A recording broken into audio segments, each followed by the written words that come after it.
Hello, everyone. I am Reece. I have been playing Enclave since shortly after the Kickstarter ended in late 2023, and today I will be hosting a mission with these fine people that you see on the screen with me here. Um, and if I could just ask you all to start by introducing yourself.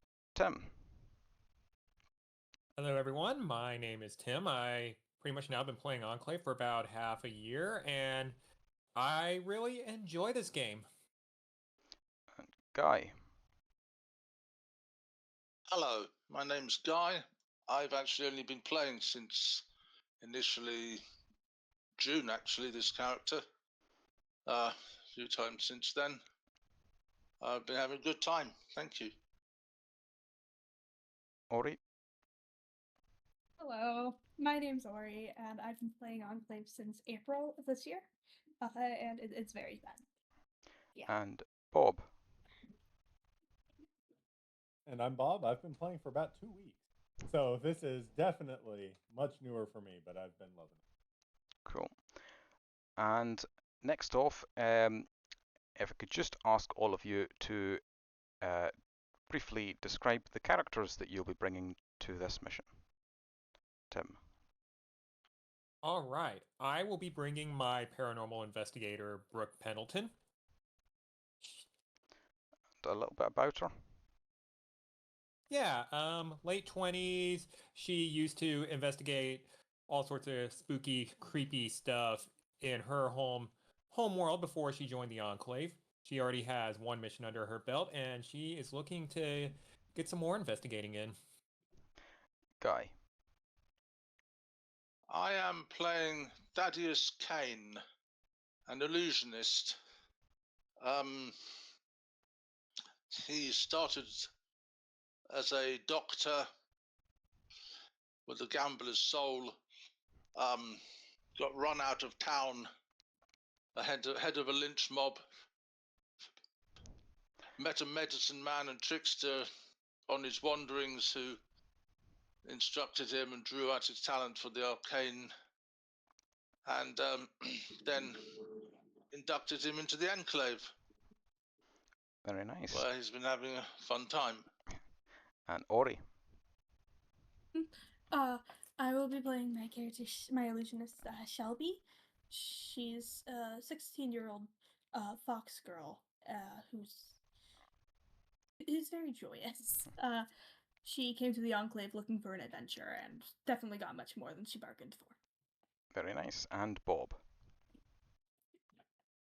And I'll be playing my illusionist, Hector, who it's hard to really get a read on him, but he's wearing a nicely tailored outfit. His pants seem a bit too baggy for him, but they still seem to be very tailored and well fitting.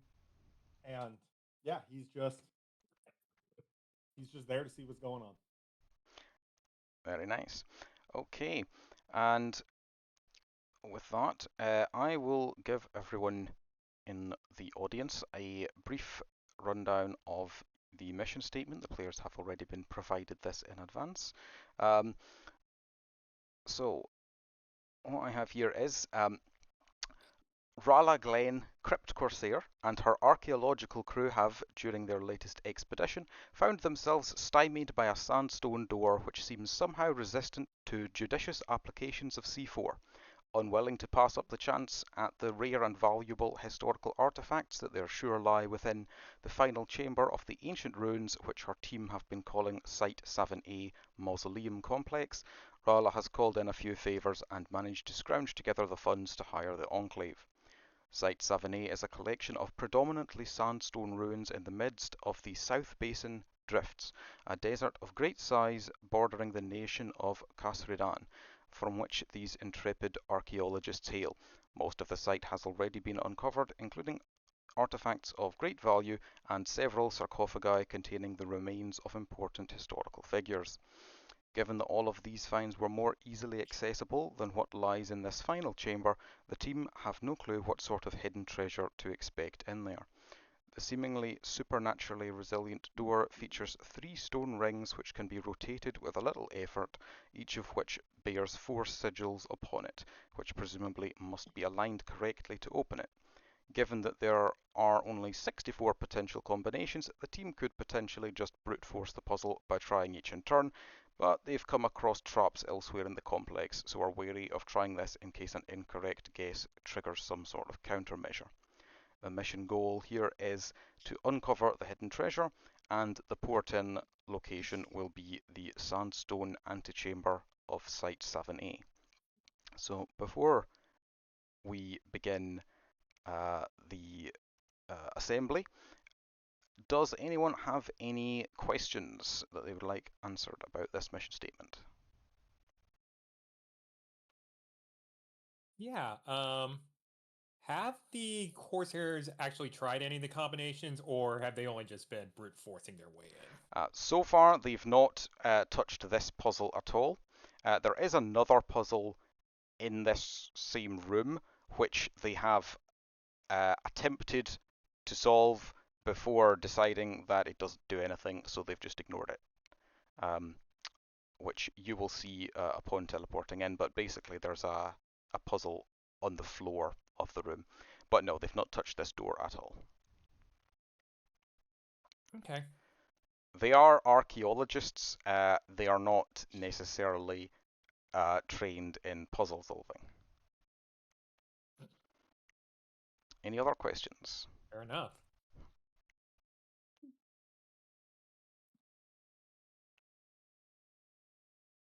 The place reporting in, it's on the inside of Site Yes. 7A, right? Yes. Okay, It's I'm just confirming that. yeah. It is the final chamber. Well, the antechamber. The final chamber presumably is the one behind the door. But yes, this is the furthest in that the team have been able to get into the complex. So there are like Right. multiple holes and things which have already been explored. I should also mention at this point that for you players, I have got some artworks which you shall be able to look at, which should hopefully bring the place to life a bit more. Unfortunately, those will probably not be visible on the stream. I guess I could click on them and let people see them once, but I will just put them in the chat of the feature mission for you lot to look at whenever you like. Once you see each thing. So yes, before we start assembly, any other final questions? Even though we're inside, just for the laughs, time of day and weather. Yes. So the time of day would be mid to late afternoon, and the weather would be sunny, as is usually the case in this area. Sorry, Ori, what was that? I do have one more question. Might seem a little odd right now. But what is the temperature? Yes. Currently there. The temperature inside the mausoleum is surprisingly cool, despite it being a somewhat older building. It seems that the architects understood enough about airflow and such to be able to keep it relatively cool. Outside, though, it would be scorching hot because this is a desert region. So, yeah. Thank God we ain't like porting it outside because I have fur on my character. Damn it. Yeah. Yeah, and Brooke's in a suit. Living so. nightmare. It'd be a living nightmare for all of us. Yeah. Indeed. So, yeah. With that, I think it's probably reasonable to move on to assembly now. So, does anyone think that their character or characters would be particularly punctual or particularly tardy in arriving at the mission assembly? I think Brooke would be really punctual. Yeah, Hector would also side on the side of punctual. Okay then. In that case, we'll start with Brooke, then Hector, then Thaddeus, and I'll just leave Shelby for last. Um, so, Brooke, you are led through the winding hallways of Enclave HQ by a seemingly faceless attendant. And whenever you attempt to look at this person, your eyes sort of slide off of them. You do notice that the architecture around you is all very elegant and ornate, though only in shades of grey. And after a period of wandering, you reach a grey door which is opened for you by the attendant, who gestures for you to walk in. It leads to some sort of boardroom style area with a large table and chairs in the middle, as well as various amenities on shelves and countertops around the outside of the room, like a fridge, coffee machine, that sort of stuff. There's whatever foodstuffs you would be interested in, if indeed you are interested in eating at all. What would your first actions be, given that there is no one present in this room at the moment? Yeah, so when Brooke arrives in, she just takes a bit of a huff. Huh. Well, it would seem that once again I am the first one here. She idly remarks to herself with a very soft chuckle as she goes over to get herself a nice iced coffee. It is French vanilla flavored, and she raises the shades that she has on and finds herself a nice little seat, and she starts sipping on it and just waiting for everyone else to arrive. Very nice. Then, in that case, Hector, shortly thereafter, you are also led by an attendant to the same room. And when the door is open for you, you see Brooke already within. What would your actions be upon arriving? I'd walk on into the room and I'd walk over to Brooke and introduce myself. I've never met her before, so. Hey, Brooke, nice to meet you. I'm Hector. Now, where'd you get that drink? So, greetings, Hector. Agent Brooke Pendleton at your service. Paranormal investigator for Lakeshore City and also paranormal investigator for the Enclave. As for that drink, it's that shelf right behind me. Excellent. I didn't know there was so much paranormal stuff going on around here. I just try to look at the normal stuff. He just smirks. Hector says, And after being saying led that, after being led I to the walk room on by a over and faceless grab agent. a sparkling water, and then I'm just chilling with Brooke. Yeah. Okay. Mm-hmm. And a couple of minutes of chilling pass before the door once again opens, and this time Thaddeus is led into the room. Guy, if you would like to describe your actions. Okay. Just a quick description of character. Brown suit, wearing boots, brown top hat with the pair of jokers in the hat band. Otherwise, a sort of a narrow face, and when he doffs his hat to say hello, you'll see he's bald as well. Good evening, gentlemen. This will be an interesting adventure, I'm sure. He wanders over, pours himself a sizable cup of coffee, finds a chair, sits down. Well, I'm Thaddeus Kane, doctor and illusionist. May I ask who you are? Responses? Agent Brooke Pendleton, paranormal investigator for Lakeshore City, and also paranormal investigator within the Enclave, it would seem. Mm-hmm. Reach over to shake your hand. Good to meet you.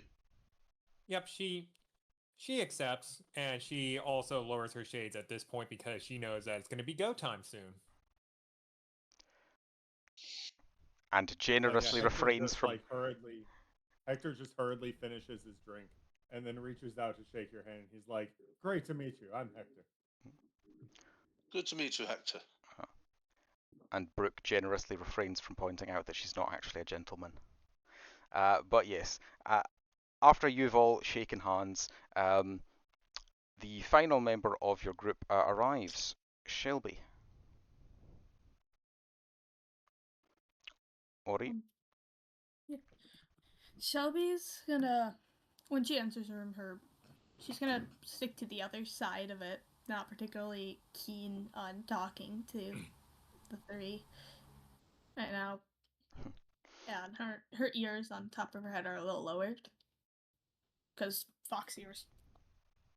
Yeah. They go droopy. Go. And anyone else want to interact with the newcomer at all? Yeah, Brooke would give Shelby a little bit of a wave. Yeah, I'll wave across the room as well as I'm headed back over to get another drink. Yes, I say good evening. Do join us. This should be fun. Shelby just gives this small wave in response. Okay, very nice. At this point, the attendant, who has also entered the room following Shelby's arrival, would ask if agents, have you any final queries about your mission, or would you care to take any time to strategize amongst yourselves prior to your mission? If not, I can lead you to the teleportation room momentarily. Nope, I'm ready to teleport. Okay. Well, Yep. if everyone is ready, please follow me. And they will begin leading you back out of the room again and just down a short hallway to another door, which is featureless and grey, just as all the doors are around here. And upon opening this one, you will see 4 glass circles inset in the floor of an otherwise completely empty room. And as the attendant gestures towards them with one hand, these circles light up with LEDs, which are beneath them, taking the shape of strange and arcane runes. And the attendant says to you all, agents, when you are ready, please step onto the telepads. Yep. Brooke nods and she steps forth. And the rest. Finish my coffee, hand it off to the cup off to the attendant, and step on. Shelby's gonna also follow suit and step onto one of the teleporters. And Hector.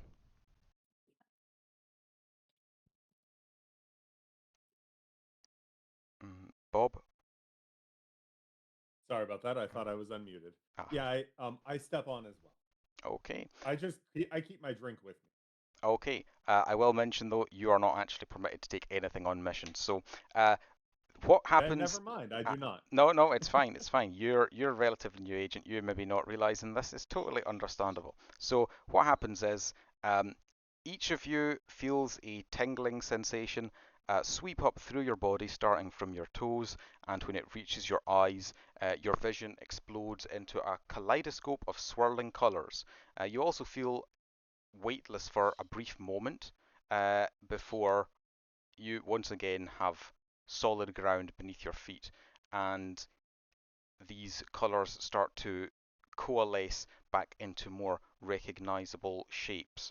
At the same time, back in Enclave HQ, a cup falls and spills its remaining contents on the telepad where Hector had been standing. But yes, what you all see, and I will just pop these images into feature mission chat, is basically a large sandstone room.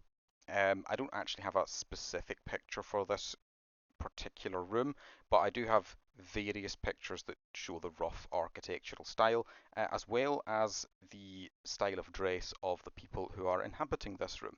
There are several individuals about, and everything is a very sand coloured in this area, basically. These people are presumably the archaeologists who have hired the lot of you to assist with these puzzles. In addition, there is one person who sort of stands out from the crowd, who is standing at the far side of the room from you, and here is a picture of her as well.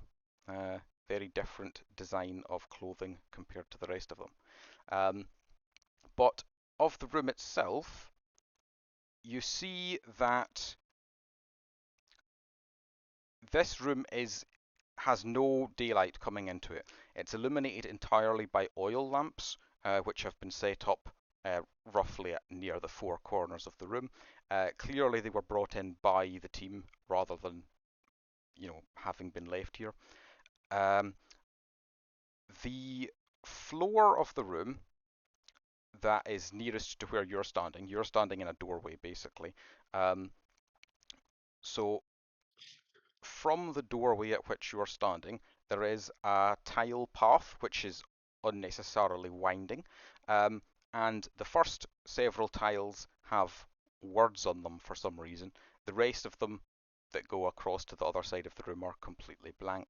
At the far side of the room, there is a sort of stone archway of bricks. Everything else just looks like smooth sandstone, but there's this archway of sandstone bricks, and within it is a sandstone door which has the following shapes carved into it, or engraved upon it, or something. And on the left-hand side of the room, I don't have an image for this one, but on the left-hand side of the room, there is, on the wall, there is a mosaic of a man standing at the helm of a wooden ship, and his face is angled up as if looking towards the ceiling. Looking at the ceiling, unlike the rest of the room, it is made of black marble, and there are also tiny little diamonds embedded into it, and at the very center of the moon there is a silver crescent shape, where you basically might normally expect to find like a chandelier or some other light fixture. And on the right hand side of the room, aside from just having a plain sort of blank sandstone wall, there is also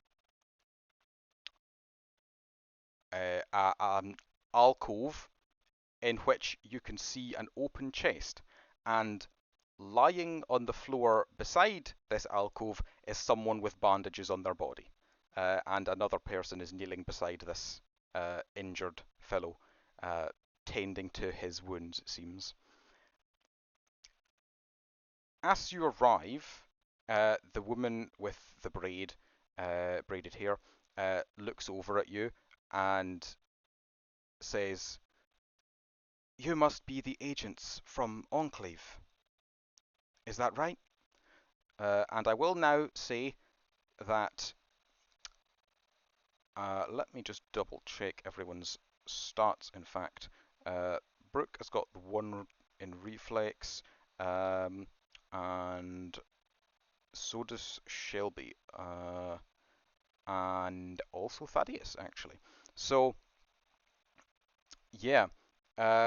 Any of you three, well, you three in any order, I should say, what are your immediate actions? Hector, not being particularly good on the reaction speed, will be acting last in this instance.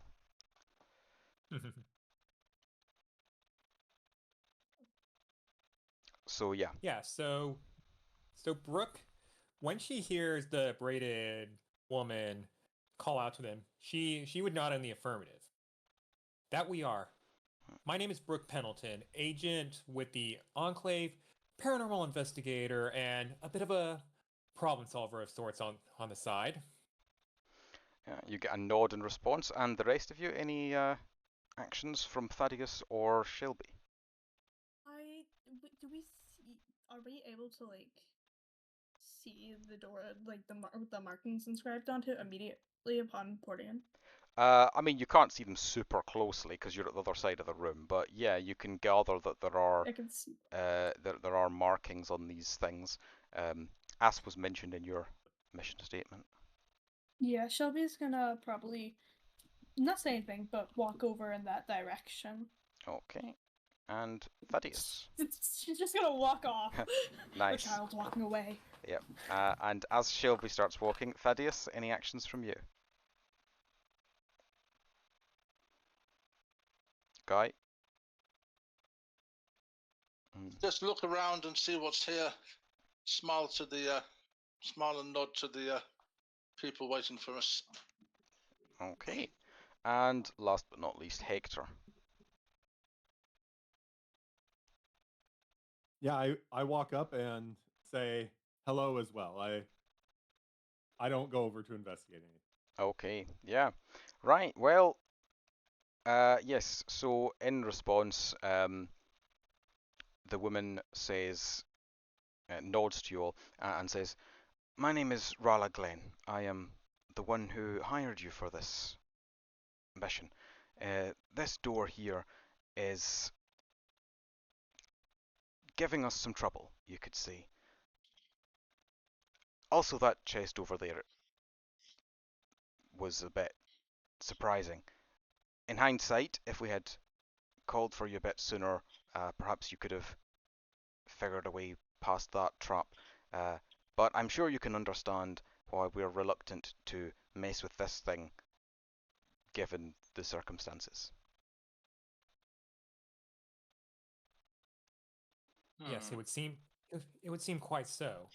Now, question: in your investigations of this site, were you able to run into any possible notes or anything that may have described what was going on in this particular chamber? Unfortunately, not as of yet.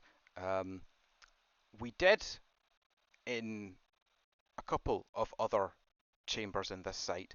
We did find vague inscriptions which pertained to the specific rooms that we found them in. Um, we were able to solve a couple of basic puzzles ourselves, but to be honest, we mostly just gave up and broke things until we actually found what we were looking for, and then in hindsight we were like, oh, that was what that inscription meant. Unfortunately, in this instance, it seems that this door is resistant to the breaking and entering method that we had been previously employing. So if there are any clues to be found, they are likely somewhere around here. We had suspected the chest might include such, but it seems it was trapped. What types Yes. of traps have you guys run into so far? What's happened?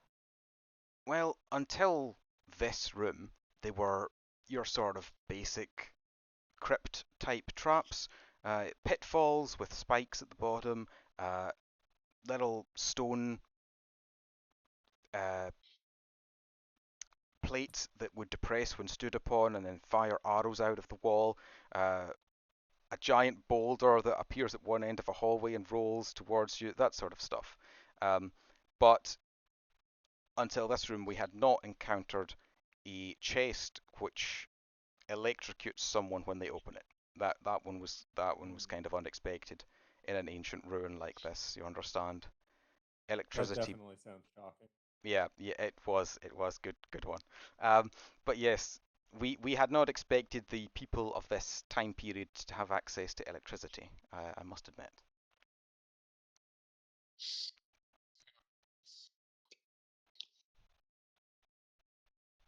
Is it more electricity or just a form of a capacitor? Well, I'm afraid I am no science student myself. If you would care to investigate the chest, then of course be my guest.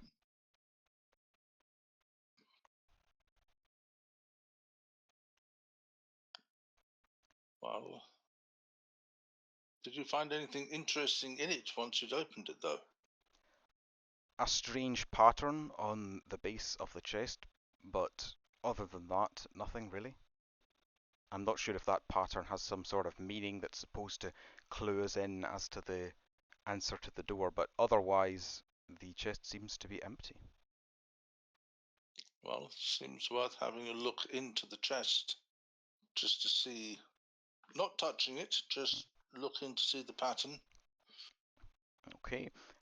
So while Thaddeus walks over to the chest, the rest of you, are you just wanting to stand around, or will you be doing anything in particular? I think I'll follow Thaddeus over to go look at the chest. The talk of this pattern intrigues me. Okay. Anyone else? Yeah, Brooke is going to take out her flashlight and she's going to shine it first on the path below. She's trying to see if there's like any paranormal stuff, like perhaps make out like a safe path through it. Sorry, could you repeat that a second? I was distracted. What was that? Yeah. She's going to take out her flashlight and shine it on the path below. Right. Perhaps picking up like ethereal sense of people walking a safe path from long ago. Okay, yes. As you do this, actually, wait, no, sorry. Before I give you the results of that, Ori, what would Shelby be doing at this point? Shelby would probably be probably at the door with the markings and trying to see if she can piece together anything, because they're pretty evidently symbols of something in a pattern. Yeah. Okay. So, since Thaddeus and Hector are walking over to the other side of the room, I'll save the two of you for afterwards. First of all, let's go with Brooke, since all she needs to do is point a flashlight at the ground. That's a fairly quick action to take. So, Brooke, you would see, as you shine the light over this path, that there are a lot of footsteps on the whole path, basically, and also off to the side of the path. It seems that the archaeologists here haven't really tried to do anything with it. They've just been sort of walking over it haphazardly. However, there are some older footprints, and although they too are a bit haphazard, the majority of them, for some reason, seem to be on the first three tiles. The majority of the footprints are on the word always.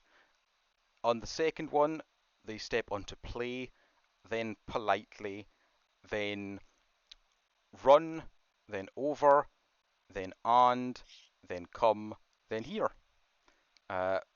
After that, they just sort of go into random spaces because there's no words on the blank ones.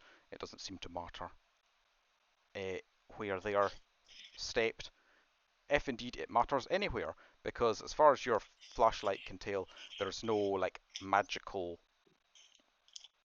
thing going on here, basically. And with your sensory, you're able to determine also that these tiles are not like pressure plates or anything. They just seem to be regular tiles. Whatever the meaning of the phrase is, it doesn't seem to be something that your flashlight is going to reveal. But yes, next up is Shelby. So you had already started walking over to the door, so you're already there by the time the others are starting walking. And looking at the door, you see basically what is in that image I gave you. One thing that is not shown in the image though is the arch, which is like the door frame essentially, which is made of these sandstone bricks. You notice that one of the bricks is slightly different coloured to the rest. It has like a slight ochre tint, but it's barely noticeable. You probably wouldn't even have noticed it with your two sensory if it wasn't for the fact that every other brick is precisely the same shade. On this topic of the patterns themselves, you don't really notice anything other than what's in my image, but I will say that the pattern there is like from top to bottom. That image would be maybe like a meter in size, maybe slightly more, and it is about a meter off the ground. So it's not like you have to stretch to reach the top of the rings or anything. It's all within easy reach. Great, because I'm hella short. No, Shelby's gonna average. But Shelby's gonna go over to the slightly off-colored brick Okay. and put her And hand on it, see if it knock or see it do anything. And what if she can do that? are you lightly touching it, or are you trying to shove it? Slightly touching it first. See if Okay. that does anything before I Well, do anything else. yes. Well, lightly touching it doesn't do anything, and before we see what happens, if anything, when you try a different solution, I will just say that Hector and Thadeus have reached the chest. Looking inside it, you see that there is a ring of symbols. They look like they're drawn in dark blue ink, and they have like jagged shapes, almost like lightning bolt patterns, but they're definitely not in Metro. And unlike the ones on the door, they are not like simple kind of shapes that clearly match anything like real world objects. Um, they are basically meaningless to you. Um, although I will say, Thaddeus, given your backstory of being like trained by a what was it? Doctor. Doctor, yeah. Doctor at one That's point, Ricky. also medicine man, and Talent for the arcane. Right, yes. Yeah. Yeah, medicine man, that was the one I was looking for. Yeah, so you would probably recognize, although you don't actually know these specific ones, you would probably realize that this is something like arcane. This is like a magical circle, basically. Based on the words you've been hearing from the locals, well, from Rala, it seems that she at least is not really a believer in the arcane arts, but you can tell that this is not like a circuit or anything. It's magical in nature. Right. Well, relate that on. This looks very magical according to my training. Hector, any? So maybe that accounted for the source of the electricity. I haven't dealt with much of that kind of magic in my time. What makes you think it is? What's it drawing its power from? That's another matter. It's just the circles do look very how do I say, arcane.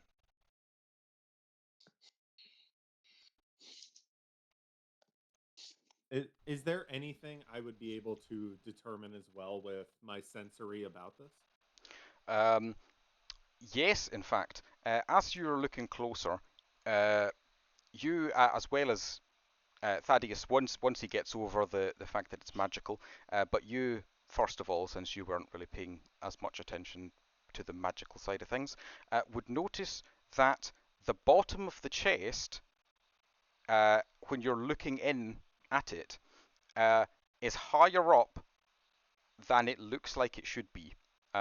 Like if you look at the chest from outside, it's bigger than the amount of space that is inside the chest. Okay. Which So is it like, am I thinking like a false floor or false walls? false floor, yeah, false bottom to the Okay. chest. And I will also say that at this point, back in Enclave HQ,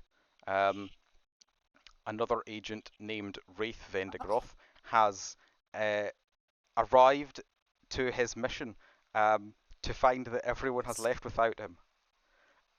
Yeah, Wraith was fashionably. Wraith was busy cleaning his room, and he forgot the time, and he was like, "Oh shit," you know. Yeah. And as he, So, yes, so where are Yeah, we in so- the mission? yeah. So what I will say is, as you rush in, an attendant sees that you're arriving, beckons you over to a telepod, and as you rush on, this tingling sensation sweeps through your body, and you port in in the doorway of a sandstone room with a black marble ceiling. There are also little diamonds in the ceiling and a curved kind of crescent-shaped piece of silver in there. On the right hand side of the room, there is a mosaic of a guy standing at the helm of a ship and looking up at the ceiling. On the left hand side of the room, there's an alcove with a chest in it. Two of your fellow agents are standing at that chest right now. There's also an injured guy with some bandages on lying nearby, so you can immediately figure out at a glance that this chest was probably trapped. There's a path on the ground with some tiles. Some of the tiles have words on them, and one of your fellow agents is currently shining a magical flashlight onto those tiles. Okay. At the far side of the room, there is a big sandstone door with a complicated looking puzzle, and the final agent is overlooking at that right now. So, Okay. yes, everyone is probably a little bit So- surprised to see another character just appear. Yeah. Yes, I would assume so. Would you like, before you take any actions, would you like to give us a quick description of what Wraith looks like? Wraith basically looks like myself, but my hair is a lot shorter and my beard is shorter. And basically he's basically myself, you know, but just way, way, way more intelligent. He's a fucking genius and he knows it. Nice. And yeah. Okay, so yeah, what would your immediate action be upon porting in and Okay. seeing all this? He would go, another day at the Enclave, you know, because, you know, it's just the way it is. That chest, what is it made out of? Is it stone, wood, Wooden metal? chest. What am I looking at? Yeah, wooden chest. Although it looks strangely well preserved for a chest in a ruin of this kind of age. This is your mission statement would have told you about this whole building being basically part of a Right. set of ruins. So you would not Right. normally expect to see a wooden chest survive this length of time, but this one has. Okay. Let's see. Um, So what has every character already done? Because I don't want to do things that have already been done. Good thinking. That's what I want to know first. We are actually just arriving, so not that much has been done yet. But actually, as you ponder that question, Ori, what is Shelby doing at this point? she's gonna, once recognizing lightly touching its skin not gonna work, she's gonna look around and see if there's anything she can pick up and slam into the brick. Um, there's not a great deal of loose objects present, but I will say that there are some tools that the archaeologists have brought with them, and there's like hammers and chisels and things. So if you spend take a few pieces to either side, you can knob something from one of them. Yeah. Shelby's probably gonna walk over and try and grab the biggest hammer she thinks she's able to land. Nice. Then back over. As you do this, the archaeologist who you took it from doesn't even notice because they're busy staring at the guy who just teleported it in after the rest of you. So, No shit. yeah, so Thanks. Wraith, you notice as Shelby, who is like a teenage girl with fox ears and a foxtail, picks up a massive hammer and swings it at a block. So this door I mentioned at the far side of the room has a sort of archway of stone bricks around it, like a stylized kind of doorway. Without any particularly amazing sensory, Wraith doesn't really know why this girl is swinging a hammer at this particular brick, but when she does, there is the typical metal hammer against stone kind of slamming noise, but then this is followed a moment later by a clunk noise, and the brick seems to be sort of depressed slightly. And after a second later, it yes, got hit by a hammer. But yeah, a second later, there's another kind of cracking noise, and it returns to its former position. But the outer layer of stone shatters and falls away. Well, it had already kind of shattered because of being hit with the hammer, but when the brick clicks back into place, the extra layer of stone falls off and reveals a now slightly dented metal plaque with an inscription upon it. And this inscription says, "Knock and thee shall forever wait, while silence seals a timely fate. But flee if cunning guides thy path, for approach invites shadow's wrath." I will just repost that into the feature chat for you lot to get a look at. Thank you. In fact, wait a minute. Let me just.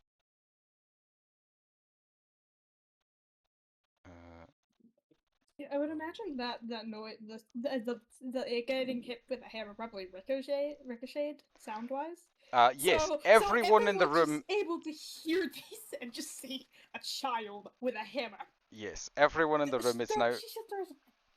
So first of all, they were all staring at the guy who just appeared, and now they've all changed the direction they're looking, and are now staring at the girl who has just smashed this brick. I will say, agents, starting with Brooke, what would your reactions be to the random violence? Yeah, Brooke first turns off her flashlight because she wants to make sure she conserves battery. And then she looks at Shelby. Please tell me you haven't caused this ruin to collapse on us, because that would be really misfortunate. I haven't. I have reasons to my madness. And see, and she just kind of gestures over to the plaque on the wall. It did something. Yes, it seems it has given us a clue of sorts. I know what I'm doing. And meanwhile, the other two looking at the chest, would you also be interested in this, or are you still focused on puzzling out that? I would now be, while everyone's distracted by the loud sound behind me, I'd be trying to like pry the bottom of the chest up. Excellent. And would you be using any More particular violence. yes? Would you be using any particular tools for this, or just trying to do it with your bare hands? First, I would try with my bare hands, and if I wasn't able to do that, I might see if there's like a small crowbar I can grab from one of the archaeologists around. Okay. Better idea. I have a toolbox. Hmm. You can use my toolbox. I have much better tools than a crowbar. Come on. Yeah. So So tell me about these tools. it's the toolbox from the what was that class Is Thomas it made? Bogater? Thomas Yeah. made. Yeah, the Yeah. Bogater. Yeah. Yeah. It's So basically that. basically, you can Various pitch a tools. tool from it. So whatever sort of tools you really want, to be honest. Could I pitch it? Could I pitch a tool to her? I'd pitch lockpicks. Because Okay. it's a chest. Unless Unless yes. it's already been tried. Yeah, The well, chest is already open. This is yes. removing the false bottom of the chest. I should have mentioned that to you. Okay. Although actually, I no. didn't know it was already open. Yeah, I probably shouldn't have mentioned that. You wouldn't have noticed about the. You would have noticed it was open. You wouldn't have known there was a false bottom in it because you're at the other side of the room. But yeah, so you can see this guy looking around. But you're not sure what he's looking for because you don't know that there's a false bottom on the chest. So And before then you can, see me like half fold over into the chest. Like just you can't see what I'm doing, but you just see like half a person in the chest. Okay, so is it one of those chests where you go into it and it's like bigger on the inside than the outside? the opposite, in fact, it's smaller on the inside than on the outside, which is what clued Hector in that there was actually a false bottom. So the chest, there's like a layer of wood on the chest that's hiding something beneath it. But while you're thinking about that, Hector, you're able to notice that one of the archaeologists does in fact have a crowbar sitting amongst their tools, and Perfect. without pausing to wonder about what ruins were being desecrated by these archaeologists armed with crowbars and hammers, you snatch it up, and Yeah, I will I say, just grab the crowbar and yeah. like shove it in the side and try Yeah. to like pry some of the wood up. Yeah, so first of all, I should actually mention, when you tried it with your bare hands, it didn't really work because you weren't able to get a grip. Basically, it's just like a flat plane of wood. There doesn't seem to be any mechanism for getting it up. It's not. It was designed to be single use, basically. But by jamming the edge of the crowbar in, the wood does crack a bit, and then you're able to leverage it up. It is a relatively thin piece of wood, so it doesn't exactly take a huge amount of effort from you. And on the bottom, beneath this false bottom, you find the actual bottom of the chest. There is, however, a single piece of paper there. It is. Let me see. Yes, it's actually a scroll. So I guess it does take up some volume. It's not literally just one thin piece of paper, but there is a small scroll there. Would you be interested in looking at that? Yes, I pick it up and yell, "I found the treasure." Yes. Well, as you do, reactions from anyone else? Wraith would go, that was way too easy. There's got to be more here than just a scroll in a box from a false bottom. I do have something. Yes, perhaps the scroll will provide some insight to this door over here. And Ori? Shelby's gonna turn to the direction and she's gonna her ears are gonna perk up. She's trying to listen around to see if anything triggered like a trap. And We might have just Indiana Jones. I swear to God, if that happens. no. As it happens, luckily enough, it seems that no trap has been triggered.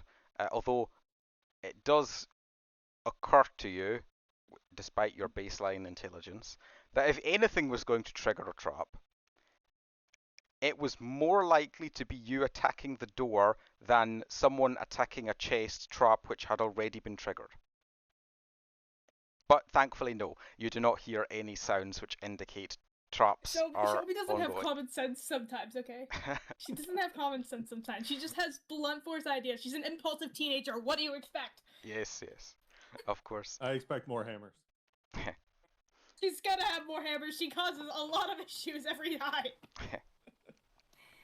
That Sounds like aside, she's though. very much into hammer time. Yeah. She's very destructive when she wants to be. And any responses from I've learned on Thaddeus? several occasions. Sorry, continue. Okay, here's something I want to do. I want to go to either the door or the writing. I don't know which. Let's just go. So I don't I know should. which would be. I don't know should. which would be easier to do. Well, I've Because just. what I'd like to do. Yes. Well, what I'd like to do is use catalog, but basically do a manifestation on either the door or that little thing that what's his name is shining his little light on and like sees all those like little words. Yes. What I Well. want to do is use like time magic to like clean it up, make it little or legible with the stuff on the ground, or with the door, make it, I don't know, like make it to where it could show us how it was opened. That's a little too easy. I don't know.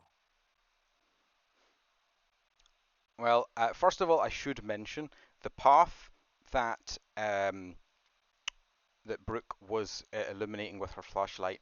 Actually, everyone can see the words, but what happened was when the flashlight was shone onto them, it looked like there were more footprints on certain words, and Brooke was able to determine that that formed the phrase, always play politely, run over and come here. Okay.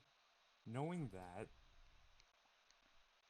so when it says run over and come here, are those words, do they have footsteps on them or not? Yes, those words, the words that Bob actually just wrote out in the chat in feature mission, those words all have a larger number of footsteps. Although you will also notice that the other tiles also have footsteps on them, so it doesn't seem like this is a trap.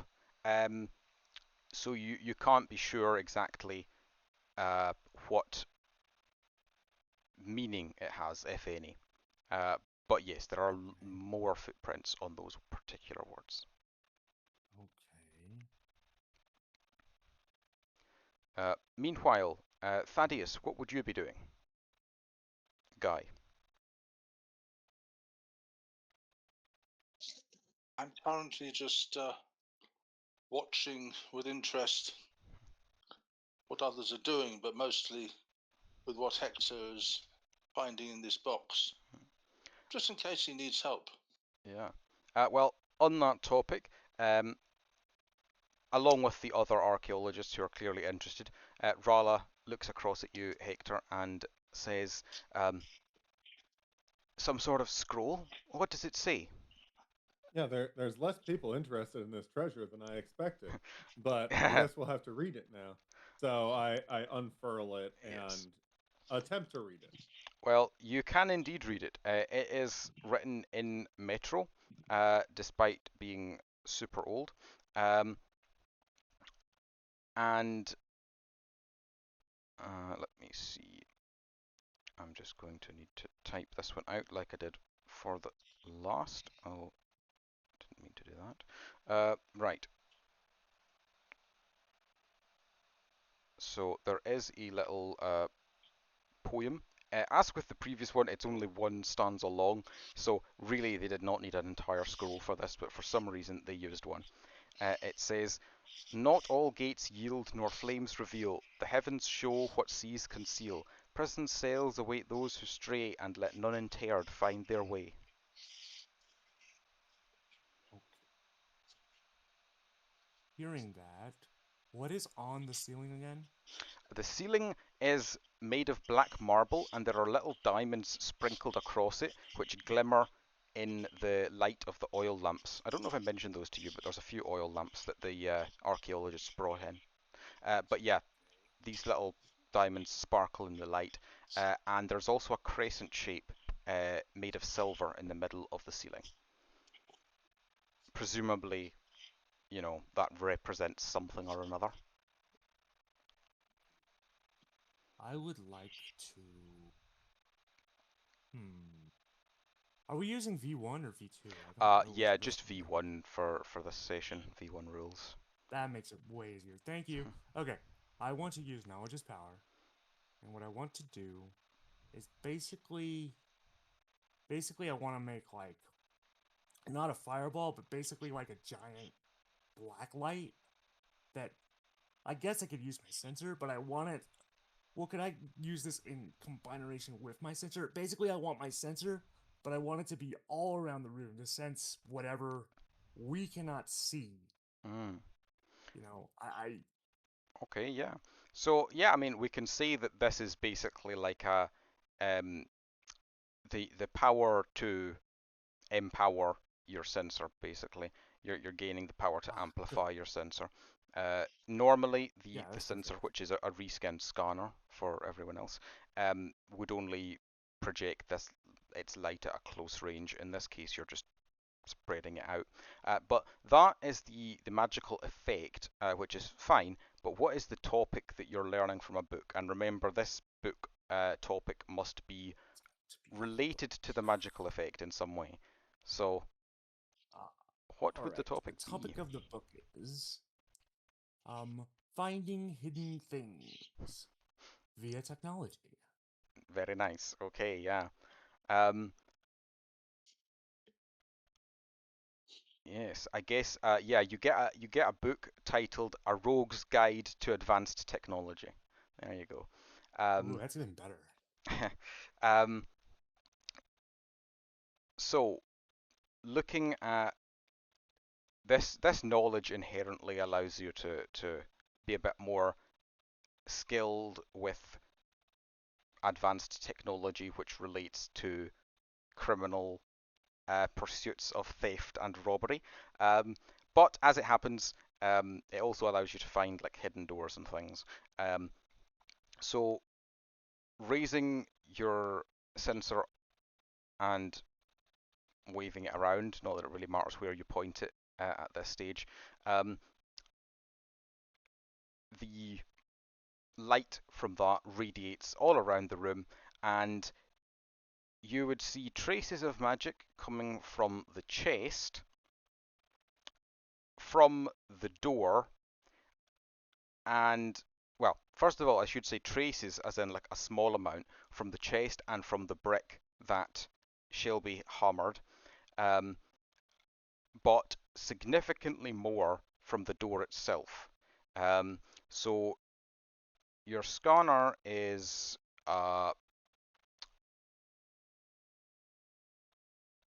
indicating the presence of these magics. It's not necessarily going to tell you how to actually bypass them, though.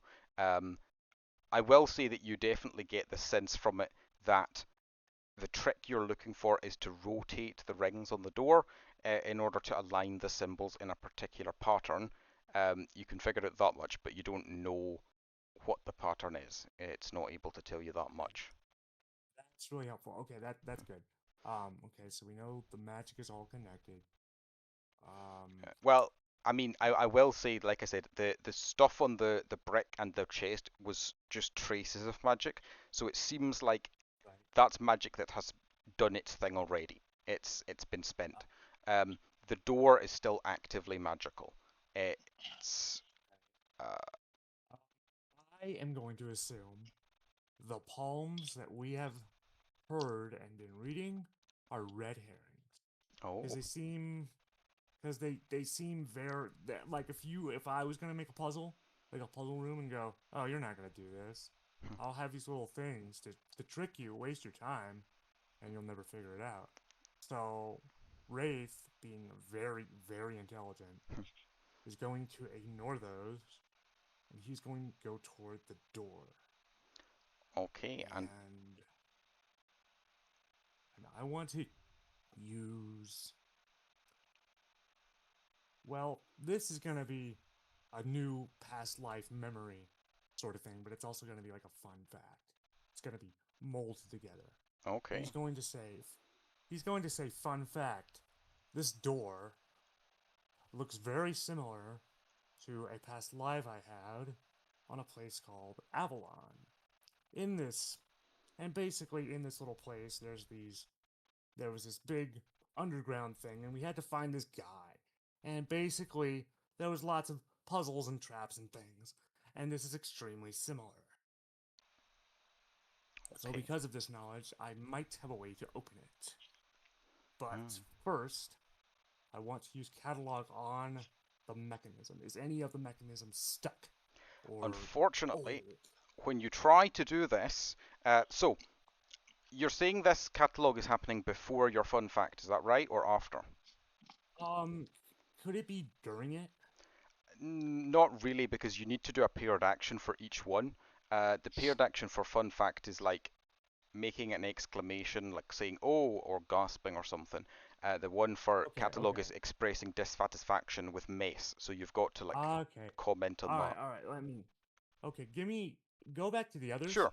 Because I need some time to make it work right. Absolutely. Yeah. In the meantime, having read out the poem, or at least showed the scroll to people, what would Hector be doing? I would be attempting to just interpret what I've read here and see how it compares to what we heard before. Okay. With a +2 intelligence, I think I only have +1, don't I? just the +1, yeah. With a +2 intelligence, 1+. You can recall that earlier on, when you arrived before Wraith joined you, Rala mentioned that all of the clues for each puzzle that they had previously encountered were found in the same room as that puzzle. So, this scroll and its poem probably relates to the door, as does the plaque which Shelby revealed. And the door has symbols on it which might mean certain things. But while Hector is puzzling over that, Brooke, what would you be doing? I actually have something silly I would like to try. Okay. I want to activate, as she goes back to looking at the path, I want to activate It's Happening again. Okay.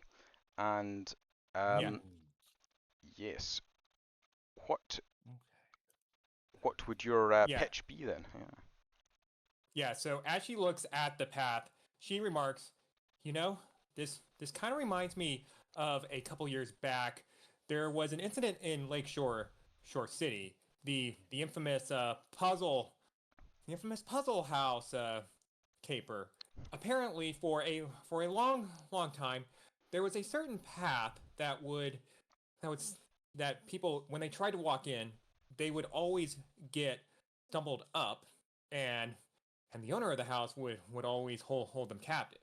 Now, from what I remember from that particular caper, the path that we ultimately figured out to solve it and reveal the secret inside, which was where everyone was being kept, is remarkably similar to the path down here.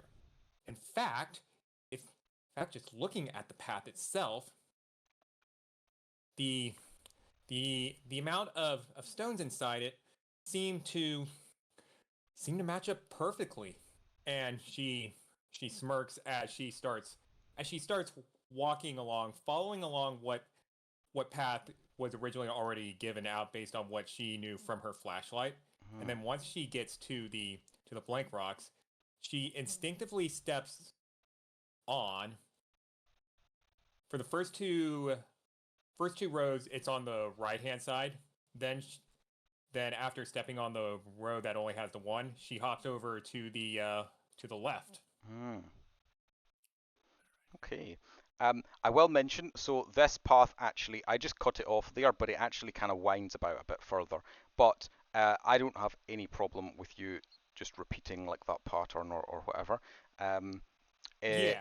Yeah, cool. So, will you be following the path all the way to the other side, which it finishes up in front of that sandstone door?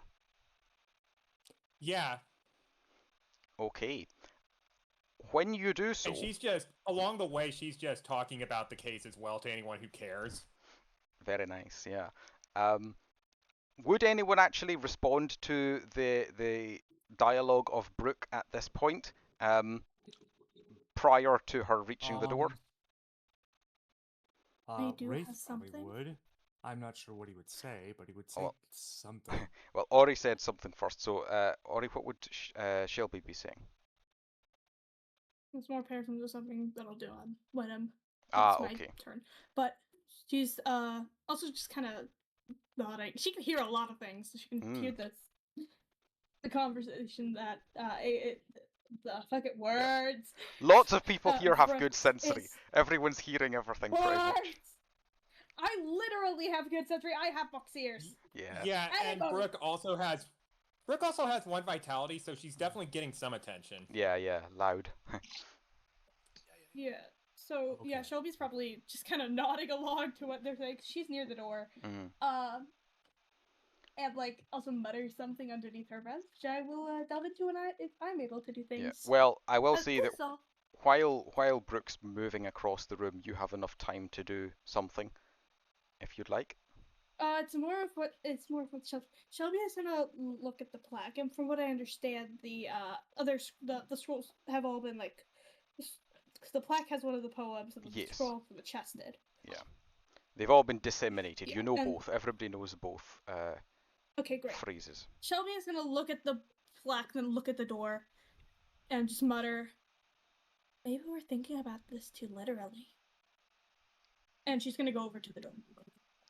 Oh, well, the plaque is right next to the door. It's literally in the door frame. She's going over directly. She's going directly over. Oh, it is in the door frame? Okay. Yes. Yeah. She's gonna put her hand over. It would be so nice if my Discord stopped glitching while I did this. Oh. Thank you. She's gonna put her hand up to. Hold on. Fucking. She's gonna put, because like I can reach the top of this, right, without like having to jump. Yes. Sorry for Like I asking said, the questions top about of the puzzle. So the puzzle itself is about 1 meter in size. The bottom of the puzzle is about 1 meter off the ground. So the top of the puzzle would only be 2 meters high. So yes, she can easily reach it. Yeah, Shelby's gonna put her hand over the top of the thing, the top symbol, like Okay. circle with the symbols, and then look her head to the plaque and look back up to the symbols. Okay. Touching I it. don't think the poem's are red herrings. Touching it doesn't seem to do anything immediately. But as you're touching the top symbol, aren't you? Or just the top ring? Touching the top like ring area, and one more thing she's gonna do. She's gonna try and knock. Okay. Trying to knock.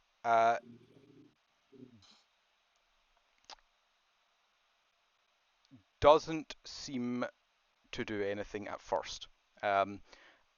However, by the time, as you wait to see what happens, if anything, this is the point at which Brooke reaches the end of the path, and because Wraith is still using his sensor to illuminate the whole room with its enhanced magical detection, the fact that Brooke has turned off her flashlight doesn't really matter in this instance, because the both of you are close enough to see clearly that the top symbol on the top ring glows for about a second or two, somewhere between 1 and 2 seconds. It shines faintly. The others would not notice this. because they're either too far away, have insufficient sensory, and also just because it's a very dim glow. It's only visible at all because of the, as I said, the sensor provided by Wraith. Shelby's gonna turn to Brooks. I think we're and say what you muttered earlier. I think we are thinking about this too literally. Oh, what do you have in mind then? The symbols on the door and on the rings, and then the 2 poems we have. 2 of the poems line up with some of the symbols on the seals. I can't be the Yeah. only one who's noticed that, right? And then I knocked on the top one, and it glowed. Yeah, I think Brooke looks to Shelby. You know that scroll where he said, "Not all gates yield, nor flames reveal. The heavens show what seas conceal." She points to the bottom right ring. Look there. Do you see those? Do you see those stars right there? Yeah.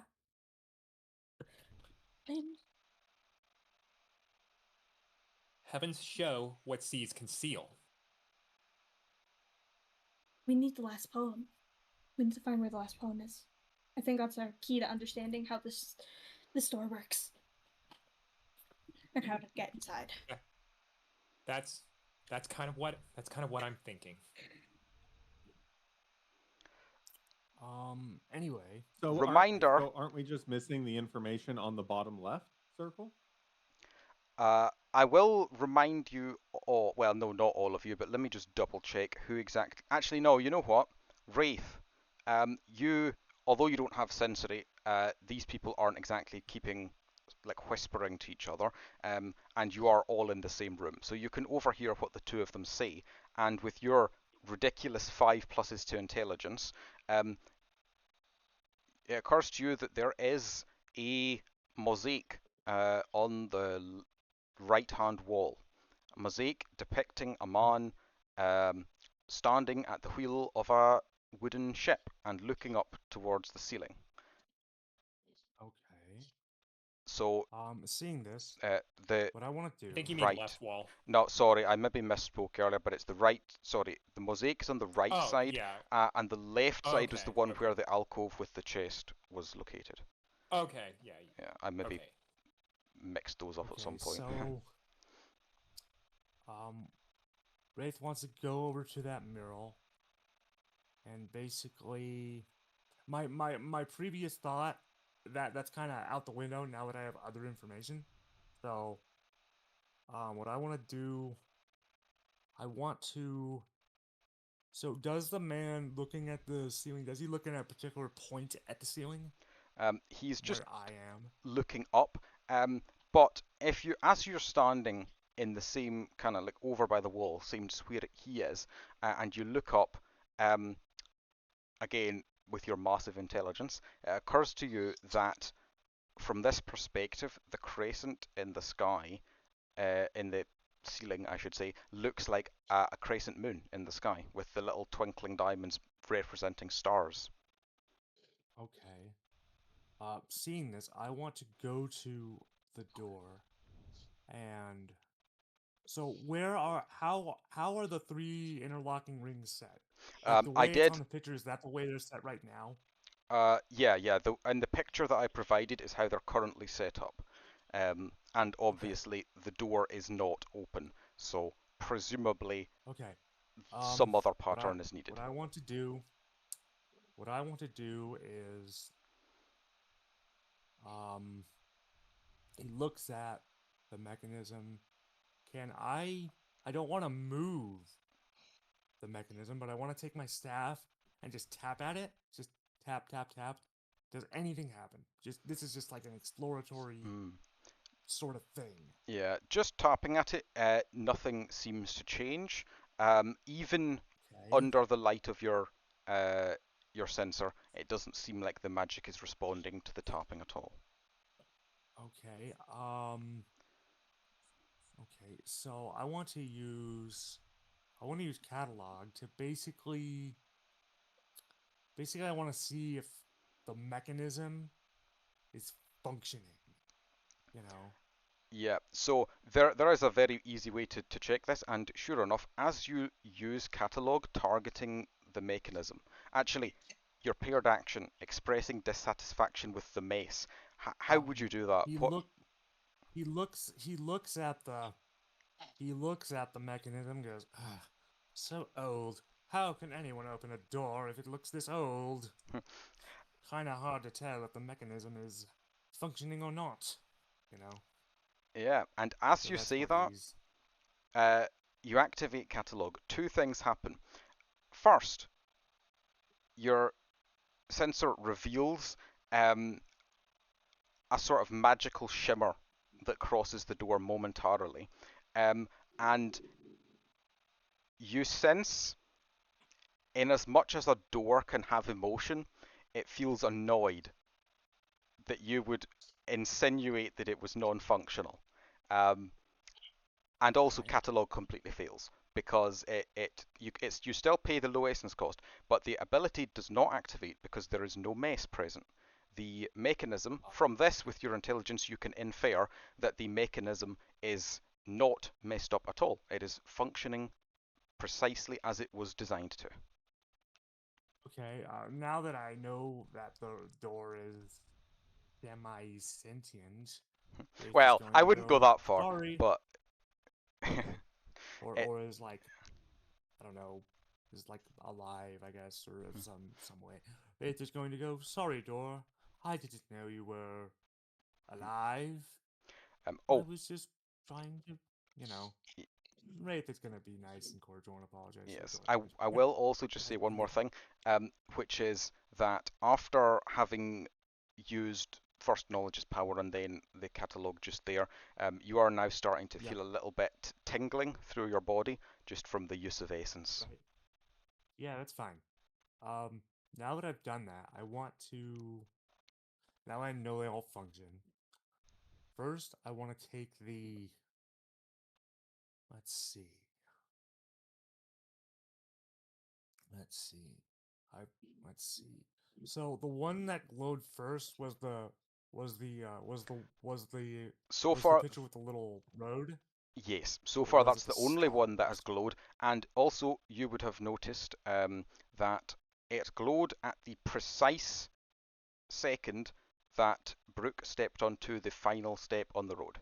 Brooke also would have noticed this, by the way, because Brooke was the one Okay. doing it. Although Um. it does seem, based on what Shelby said, that she believes that her knocking on the door was what caused it. Okay. I want to. I want to. I guess I could use a note. I don't know, but I want to get Shelby's attention, and I want her to go back to that spot, that last place on the road, and have Well, her like stand there I mean, they are both because I want basically that to be already standing glowing. there. The final spot on the road is literally just in front of the door, and the two of them are already standing in front of the door. So they're already Okay, standing there. is that is that symbol still glowing faintly? No, it only glowed for about a little bit over a second, but the glow started when Okay, Brooke stepped onto that space. Did not occur when okay, anyone else stepped onto it, though. Only when Brooke did. okay. Um, I'm Well, going to say Brooke. go ahead, sorry. Hmm? Okay, I want to ask Brooke to step away from the space she's in, back up, and then walk forward and step on that last space again. I want to see if it glows again. Hmm. Perhaps it might be prudent that I have to walk the path again, but in order to get it to glow. But I will I will take your thesis. She remarks as she backs up and then steps on the last path again. Just the last step, yeah. Yep, nothing happens when you do that. But while this is all going on, I just want to check in with Guy. Would Thaddeus be doing anything? I'm studying. I'm making notes of the two poems and studying the symbols that are on the doors. If I can't get near the doors, I'll just It's quite a large door. Everybody can get near it if you want to. I mean, if all 5 of you were there, it might be a little bit crowded, but you can all get close enough to look at it. I'm not getting in the way. I'm just studying the symbols and trying to work out what the how these words might relate to them before I think about trying how one might move the circles. Yeah. Well, I mean, some of them are relatively simple. Yeah. The one in the star on the right hand side is obviously supposed to represent fire. For Yes. example. The other one is probably gates, which may or may not yield. There's also an open chest in one. There's the path one that was mentioned previously as briefly having flickered with light, although you didn't actually see that part. There's the fist, which might relate to knocking, which Shelby has already tried. But yeah, beyond that, I'll leave it to you to see if you can work out what's what. So, just one last thing. The panel that was taken out of the chest, did that have a symbol on it or something from the inside of the chest? As you go back to look at it, you find that, well, actually, first of all, are you going back to look at it, or are you...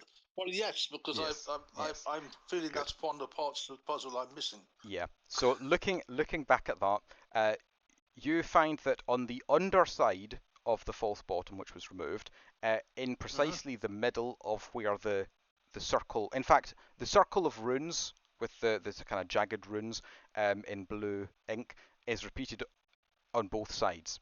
The difference is that on the underside, the part that was not previously visible, there is a picture of a storm cloud, which matches the storm icon, the cloud with the little lightning bolt from the circle on the right.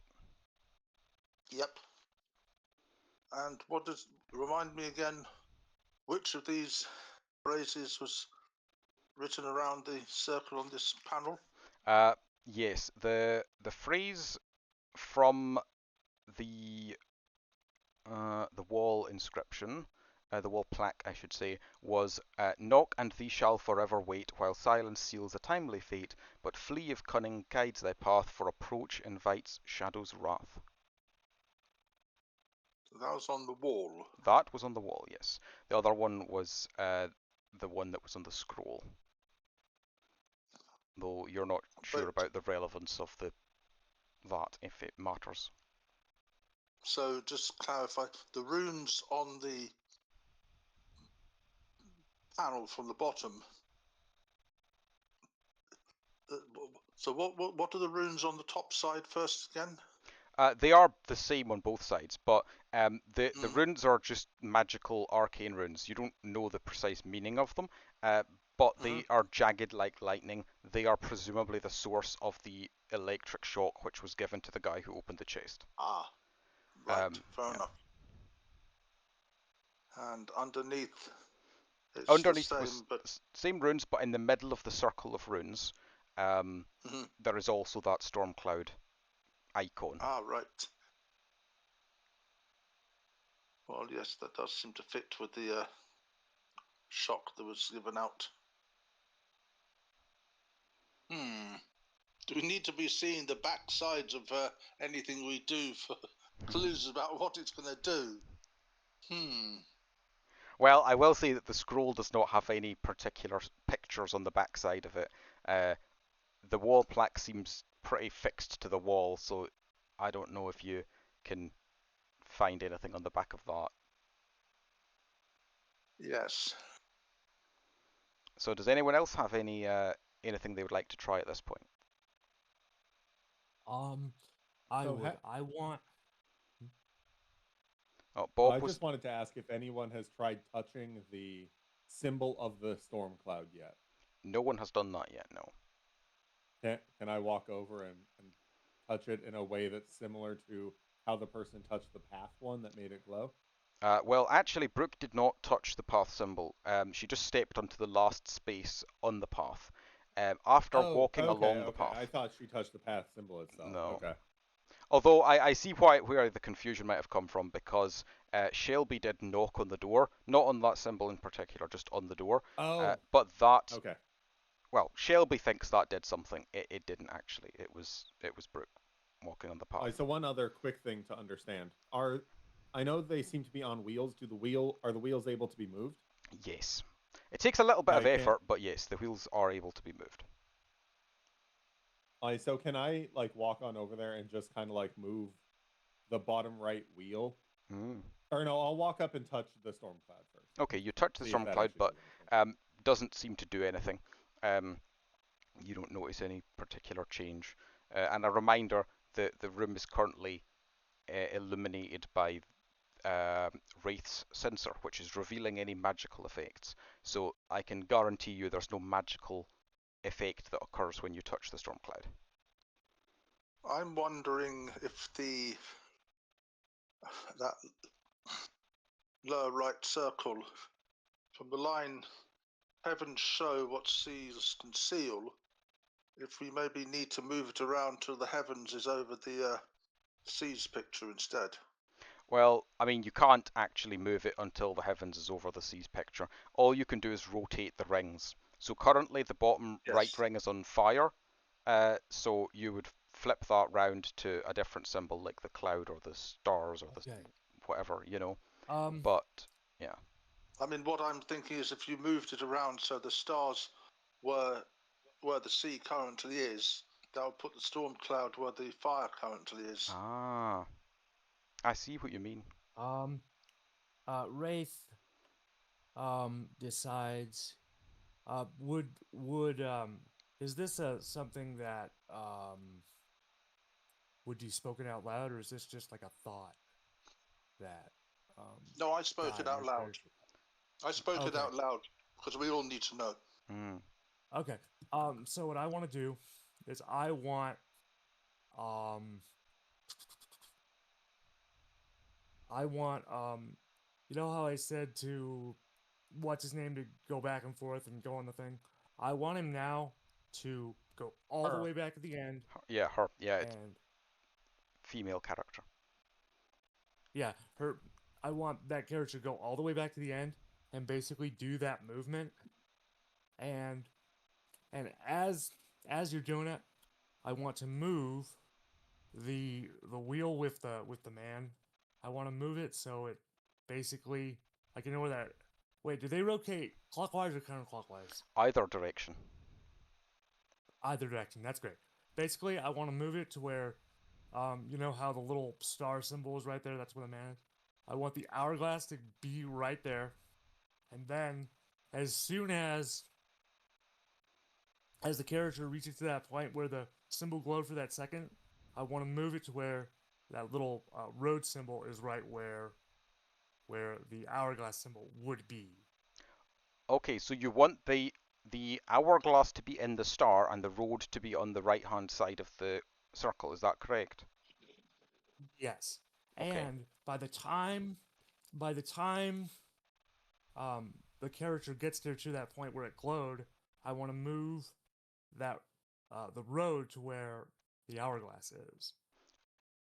Which would be what in the star position? Yes. Yeah. Okay. Cool. Yes. Yeah. So, first of all, I should ask Brooke, are you willing to go along with this plan? How sure are you of this? She remarks to Wraith. Wraith is pretty confident. He's going to say, fun fact, this puzzle is very similar. This is going to be, I'm actually going to use a past life. It's very similar to when he was a professor in the University of Arcanum. People were trying to figure out this really old puzzle, and it was kind of similar to this. So this seems very similar. And looking at the clues and what we have, he believes what he's doing is correct. Okay, You yeah. know? I will say that yeah, you definitely get the sense that this is uh the road that you're uh meant to travel with the puzzle here. Um, you also get another like wave of that tingling sensation racing through your body as you activate the fun fact. But yeah, yeah, you're like very confident that that moving this symbol into that area is what needs to be done. And Brooke, you would let me see here. Um, yeah, you would I guess with yeah you would probably get like a vague impression that Wraith is pretty sure. Uh, he's obviously reassuring you verbally, but also just as a baseline spirit uh, insight, Mm-hmm. you would guess that he is being honest about being sure. Yeah.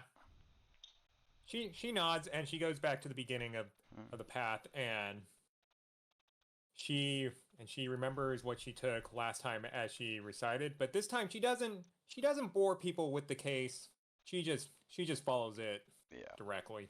and as you do so, upon reaching the final step, as before, the little path icon starts to glow faintly, and at that moment is when Wraith moves the ring around, and uh, as it slots in to the star, um, there's no audible sound, but the door, like a little faint kind of ripple of magical energy runs through the door, which is visible due to the sensor. Mm. Wraith would say, one down, two to go. So at this point, does anyone else have anything that they would like to say or do? Oh, yeah. Uh, Shelby's gonna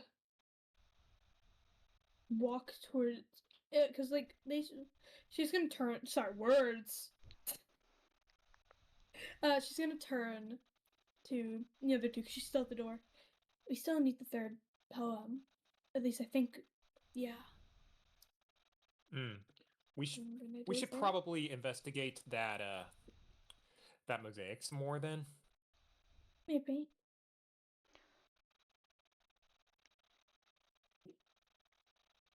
I will say at this point, Wraith, being the person with the highest intelligence by far, you're getting intelligence insight that each of the symbols has been mentioned at least once already. Yeah, I'm going to say, guys, just so you know, each of the symbols have already been mentioned at least once. You can go look at the mirror, but it may waste your time. Shelby's gonna slightly Yes. side eye him. In fact, I should slightly correct that insight I gave you. Each of the symbols, bar one, has been mentioned. There is a small hint to the final one, but there is one symbol that hasn't been overtly mentioned.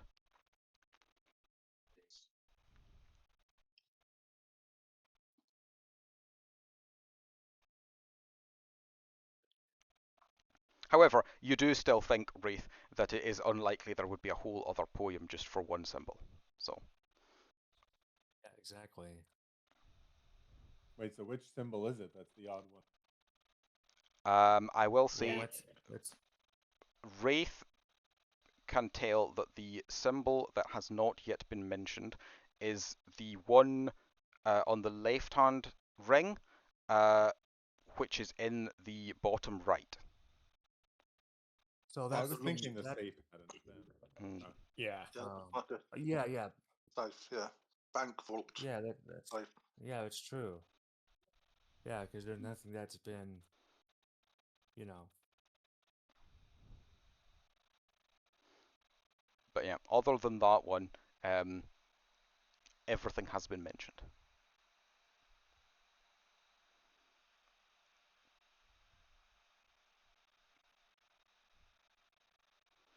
So yeah, any actions from anyone? Shelby's still slightly side-eyeing Wraith, but otherwise, nothing against you. Yeah. What's the Brooke looks to everyone. So how do we get the seas to show what the seas conceal is the question, as she points to the bottom right ring.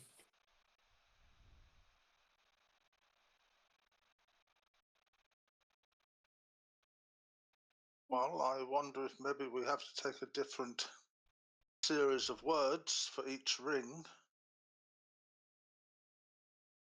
Possibility.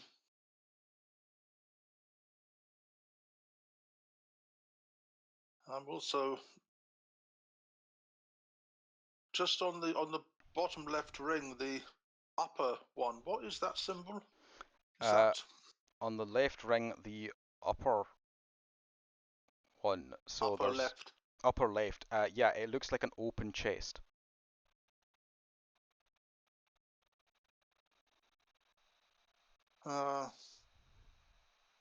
Yes, that's what I thought. Hmm. But we have opened a chest, which is one thing. Strictly speaking, you haven't opened a chest. One of them opened a chest and then got an electric shock, which badly burnt him as a result. Well, yes. Yes, correct. A chest has been opened. Yeah.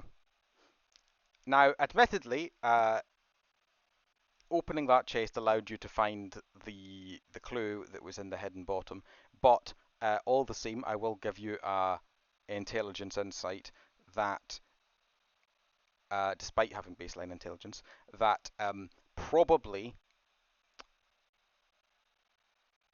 the electric shock was meant as a hint about the puzzle. Yes.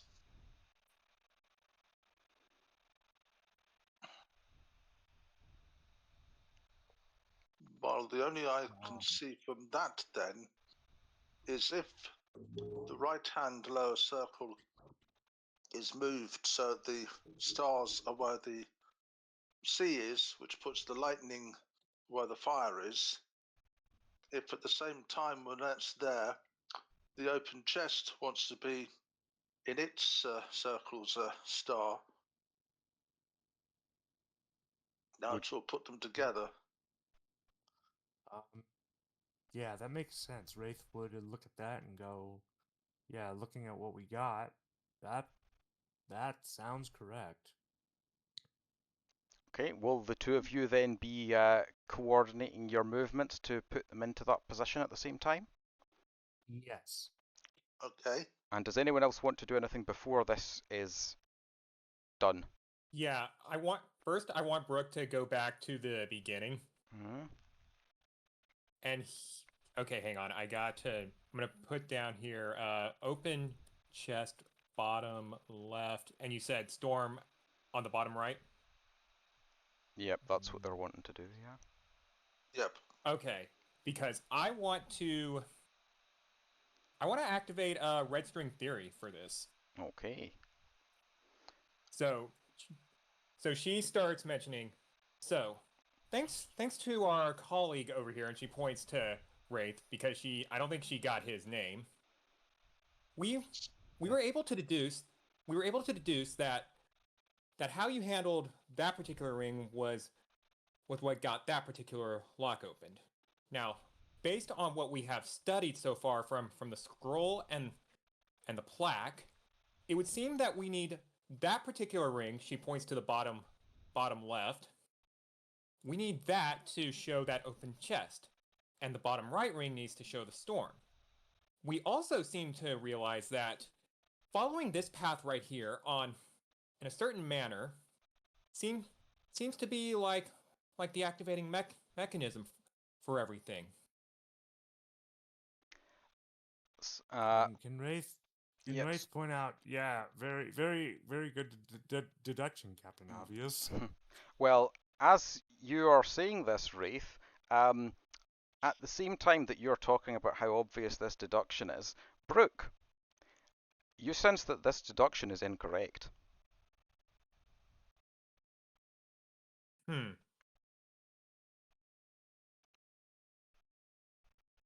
And I'm sure Wraith would probably know it's incorrect too. but No, Wraith does not, just because think, you know. Brooke is sensing this not through an intelligence insight, but because it's the result of an ability.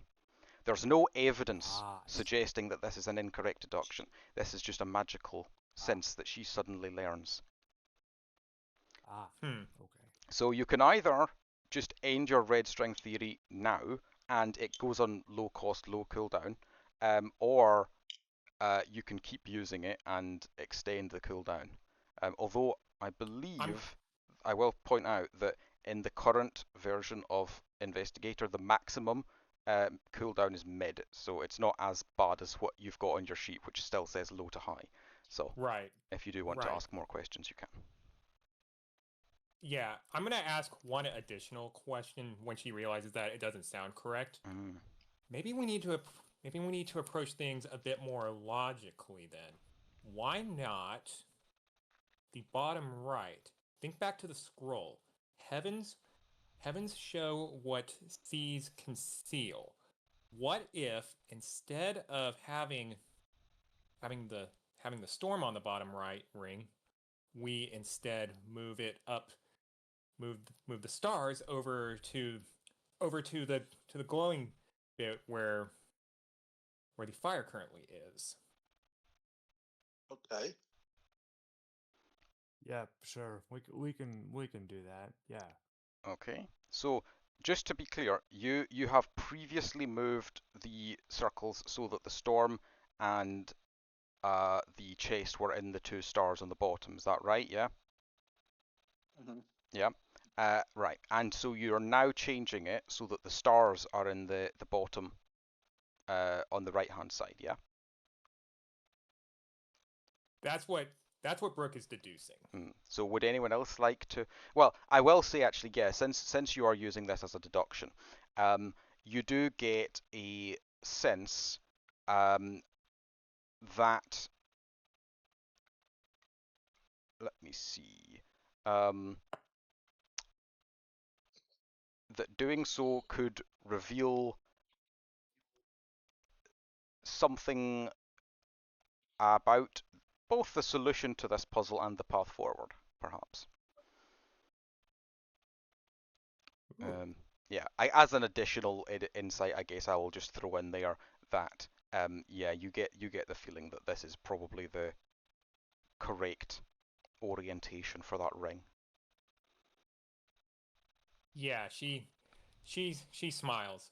It's sometimes the answer is really right at your fingertips. The right ring should be the stars. Yeah, so whoever's at the right ring, they'll move it to that. You know. Okay.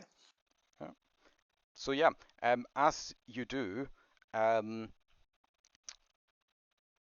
same as before, the sensor illuminates like a slight pulse of magic that flows through the door when the stars are moved into position. Also, I should mention, Brooke, similar to what I said to Wraith before, you do now have a sort of tingling sensation in your fingers and toes as the essence That's fine. fills your body. But yes, the pulse of magic goes through. But then, as well as that, there's like a groaning, grinding noise, and the door actually starts to rise. But it only rises for about a meter before it stops. You I can have actually everything. see there's a room beyond the door. It's fully, completely dark at the moment. You can't see anything in there. But if you wanted to duck underneath the stone door, you could actually just move into the next room now. I have a thing. Can I crawl underneath the door? Absolutely, if that is what you would like to do. And She's 5'11" and a fox is her thing. yeah, very nice. Yeah, that would work. I'm gonna follow and just duck under the door with you. Very nice. You're get on all fours and crawl under like a Yes. spider. So yeah, Wraith, before seeing that You the don't know how door, tall I am. well, Wraith, seeing that the door is now technically open, Mm, he is also going to leave and go into the next room. okay, right. So Hector and Wraith, you start to get down onto all fours to crawl under the door, but by the time you even manage that much, Shelby has already scuttled in ahead of you. Shelby, as I mentioned, this room is very dark. However, there is a slight amount of light that gets in from the oil lamps in the previous room, and this light is just enough for you to notice a pair of slit-pupiled eyes staring back at you. Shelby's gonna like pause, turn her head slightly, and look to the others.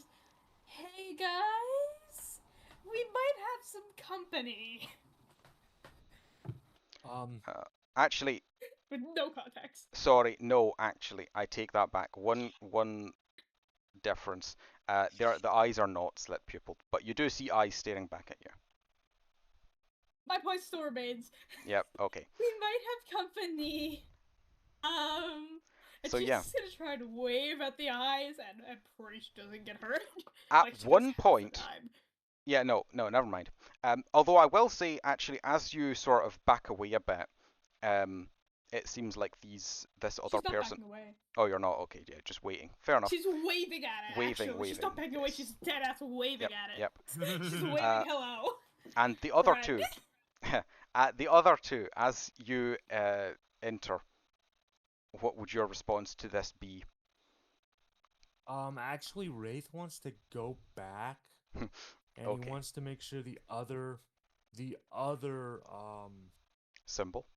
the other symbol is in its proper place. And what about you, Because Hector? that may be important. It may be. I would kind of be waffling around about what to do at this point, and I might like just try to crawl back out under the door again. Yep, okay. Wow. Shelby has been Wow. abandoned. So leave me alone. What about Wow. I see how it is. what about Thaddeus and Brooke? Any actions from you two? Hey, Hector can't really see super well in there, so he's like, I see one person going out, I'm just gonna follow. Yeah. Yeah, Brooke is gonna wait for the if she hears that they're noping back out of that chamber back into here, she's gonna wait for them and see if they've uncovered anything. Fair enough. And Thaddeus. Being aware that there doesn't seem to be a great deal of light into the room, I'll go over and pick up one of the lanterns, walk up to the door and say, someone want this through there? Well, there's Shelby's currently only one gonna person walk left in the out. room, so Shelby's gonna walk over and grab the oil lantern, and Yeah. then walk back over and wave at the thing again. okay, yeah. So, I mean, yeah, sure. Although I will say, by the time you have the oil lantern, there's not really a thing left for you to wave at, because the oil lantern illuminates the room, and you find yourself standing in a crescent-shaped white marble room with a mirror in front of you.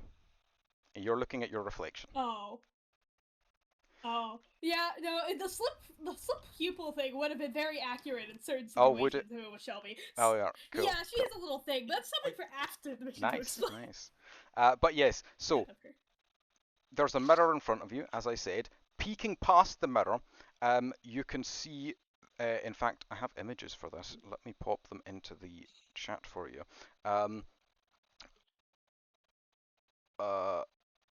Let's go with the mirror, first of all, which looks like this.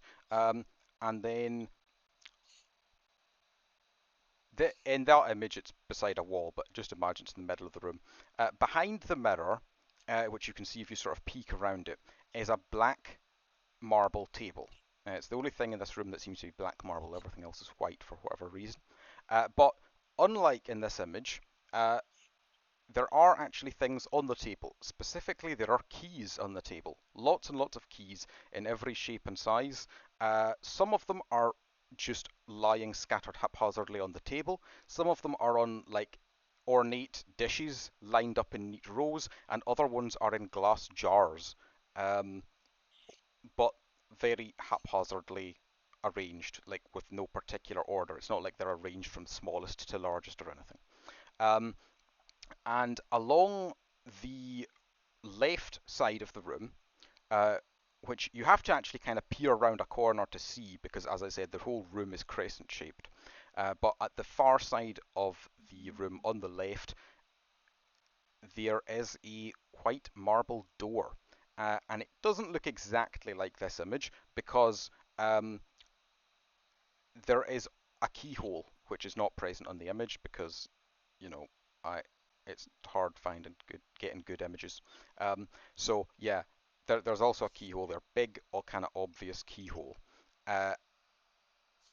and on the far right hand side of the room there is no image for this unfortunately, but you see what looks like smoke or perhaps very dense magical shadows of some sort, but it basically just looks like a big cloud of smoke.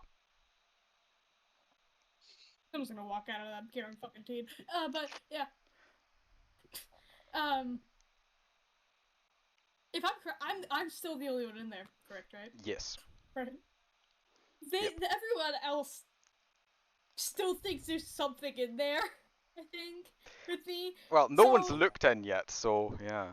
No one looked in, but the people who were in abandoned me. So Well, Shelby's they not gonna saw- say anything they- about this. They abandoned me. They saw the reflection of your eyes in the mirror as well, and they left. But nobody has They thought yet it was a poked their creature. head. Yes, like you. They thought it was a creature, so Shelby's not gonna tell them. Nice. They literally left her for dead, and she's salty about Yeah. it. Well, at this point, Brooke readies her flashlight and she steps on in then. So, Brooke, with your flashlight, you step in, you see the exact same thing as Shelby sees. The oil lamp is already illuminating the room. So, I will say, She doesn't have her flashlight on, she just has it at the ready to turn oh it right, on. I see. Fair enough. Yeah. So you can see the room is lit by regular light, and you see everything that I just described before. You have to kind of peer around at the corner a bit to see the shadowy stuff on the right and the marble door on the left, but otherwise, yeah, big crescent room, white marble. Yeah. Brooke looks to Shelby. You alright there? Shelby's gonna look in front of her at the mirror, then look back. Her hand kind of go into one of her wrists and just kind of slightly covering it. Yeah, I'm okay. Let's get this over Right. with. Shelby's gonna walk over Yes. to the table. Don't just grab a key willy-nilly. We have to make sure that it's going to fit with, and she peers around and sees the lock. That lock right there. I know what I'm doing. I know. Just because I'm a child doesn't mean I'm reckless. So you are taking a key, or are you studying the keys? You did or? hammer a brick, just saying. Yeah, and it did something. Now, didn't it? Fair point. She says, as now she turns to like the shadowy, smoky stuff and shines her flashlight on that. As soon as you do, there is an awful keening noise from the smoke, and monsters spill out into the room with you. So I was right. There was something in there. I was right. Yeah. Humanoid, Friendship. very thin creatures with large claws immediately spill out of the smoke.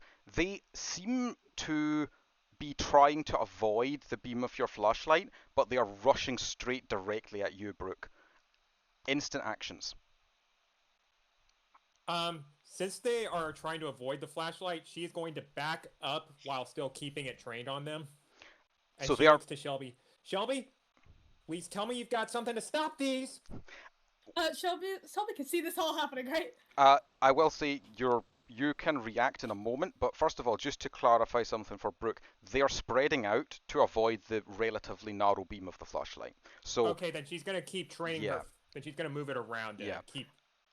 yeah, as you do, it does Like slow those their creatures from advance. the nightmares. It slows their advance because they flinch away from the beam every time it touches them. But Yeah, and then she's probably also gonna shout out, "Could use a little help here."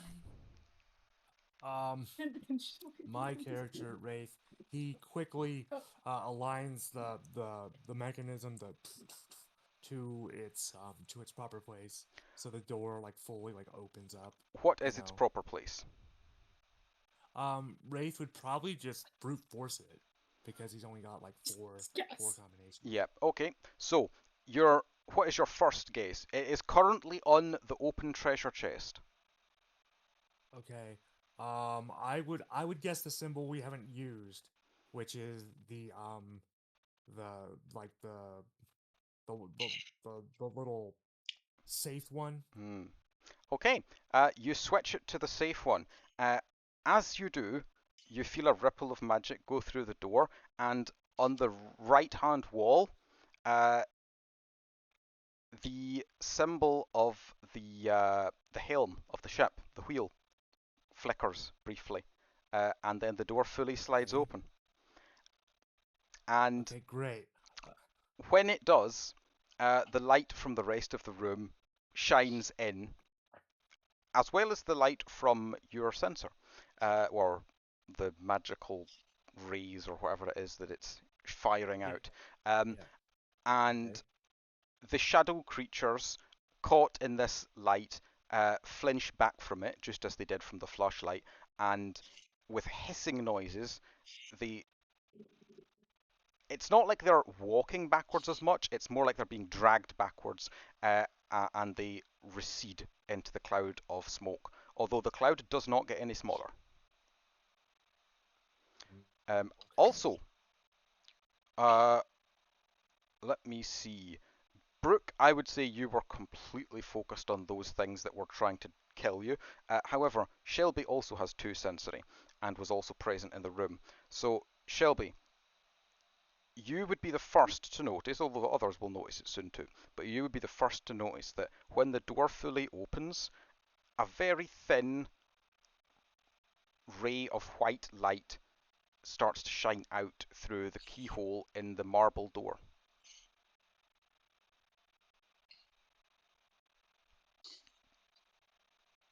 Shelby's gonna go over to where the keyhole is and kind of just peek her eye into Mm. her eye to see if she can look into it. Well, the first thing that you would notice when you peek your eye into it is that the light is blindingly bright, so you very quickly have to move your eye away. Think about like trying to stare directly into a laser pen. Shelby probably would have done that. Yep, That's yep. the type of person who would do that. So aside from the fact that laser pens are red, that's basically what it reminds you of.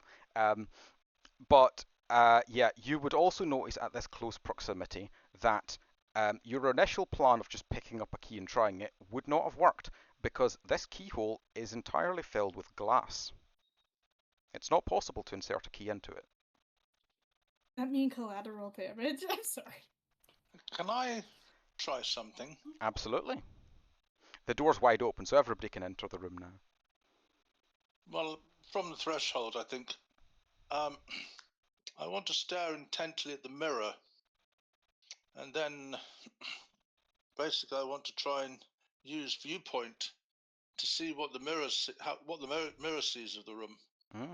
Okay, so 2 things to note here. First of all, because the effect of the sensor is still being boosted by knowledge's power, although I will say, Wraith, that the duration of mid is coming close to its end now, but at the moment it is still going, you would be able to tell that this mirror is magical. Just by looking at it, Guy. Again, it doesn't tell you specifically what the magic is, but you know there's some magic on this mirror. And using viewpoint, you're focusing on the target for a few seconds, then closing your eyes. Yep. And specifically, who are you targeting? The mirror itself as a thing, or a particular reflection?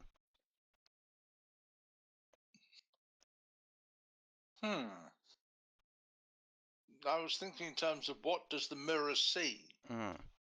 So the mirror itself is your target.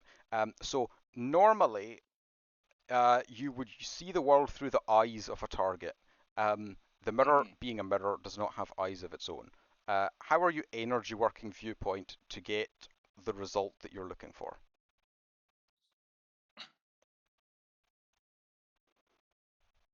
Well, I'm trying to imagine. So just to okay, clarify, there's a mirror with a reflection, but I want to see what someone who is the other side of the mirror would be seeing of the room looking out. I see. But are you Might be targeting a different. yeah, you need a target, basically, is what I'm telling you. I'm not saying like that can't work, but I'm just saying that you need a specific target, and if you're targeting an object, you need to give me more than the normal paired action because that's an energy work. The way energy work functions is that you change the paired action in some way. Normally, for viewpoint, you would just focus on your target for a few seconds, then close your eyes. But you'll need to do something else on top of that, or instead of that, if it's sufficiently detailed, to do an energy work.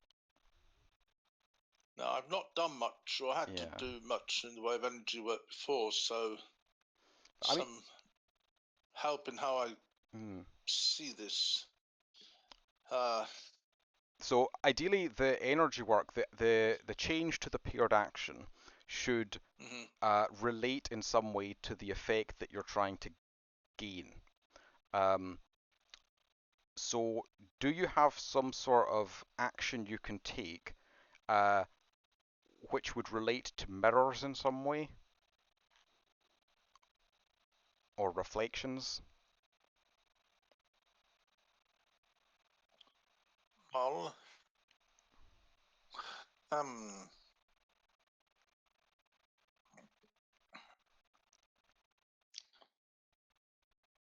let me think.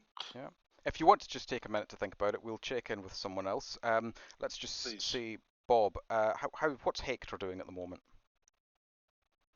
I was still outside as soon as the final ring was spun into place. Yes. So I actually did see the wheel of the ship glow. Yeah. Yes, you would have noticed that. Yeah. So I would like to Mhm. I would like to go over and see if I can notice or interact with the wheel in some way, or if it's just indicative of more of the door being successfully open. Yeah. Doing that, looking across, studying the wheel, you do see that there doesn't seem to be any way of interacting with it. It was likely just, as you said, A indicative confirmation that the door was confirmation. open. Okay. Yeah. Okay. Ooh. Kind of similar, although reversed, I suppose, from the way that the path symbol glowed when Brooke stepped on the path in the correct way previously. Yeah.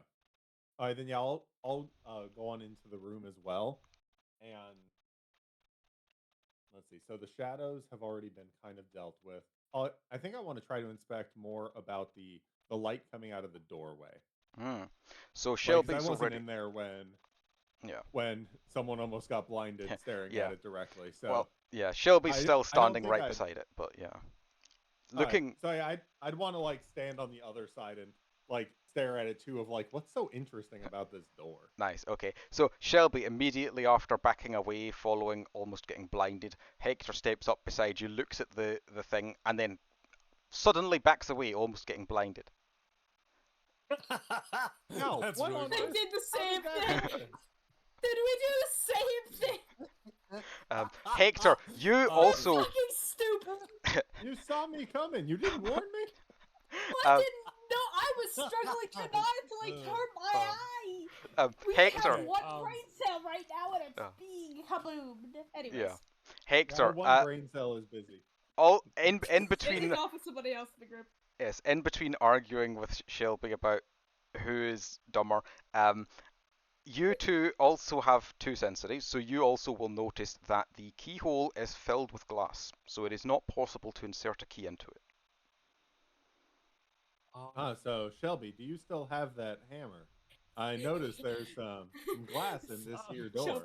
Shelby has wait Do no not hurt the door. Shelby's just not caring Wraith, you get his side eye. Wraith goes in front, has like pulls out a book of like a book of like shielding or something, because he doesn't want the door hurt, because he doesn't want a trap to go off. Yeah. He's not You stupid. aren't fun. That's no fun. Shelby side-eyeing your I am friend. sorry, He has we do not he have has a point, the you know. luxury of going all hammers on to the door. If you wait, and maybe he can like convince her to just wait. If you wait, I will go over to the table with the keys, and I will find the right one, and we will unlock it. I know you want to Shelby's smash the gonna- door. Believe me, Shelby's- I can sense that in you. Yo, 'cause Shelby's He's gonna target. look at him, look at Wraith, side-eye him. Does she still have the hammer? Yes, she does still have the hammer. Yes. She's gonna look at the hammer, look back at you. Hey, how much do you value your kneecaps?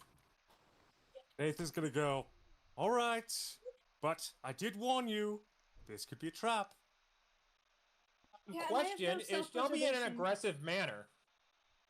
She's not an aggressive manner, more of a she's just she's more an aggressive I manner. Wraith want would to use assume my it's an neuralizer aggressive on her manner. then. Yeah. Don't neuralize me. No. If Don't if you're tranquilize me. I'm not a wild animal. you don't even know what the neuralizer does. But yeah, no, No. Brooke, absolutely. It seems like she's threatening to break a fellow agent's kneecaps with a hammer. She's not going to. She's not going to. Wraith She's would annoying. look at the guy and go, yeah, please do, you know. Gal. Gal, yeah. Brooke is female. Yeah. So, are you actually going to use the neuralizer? Yes.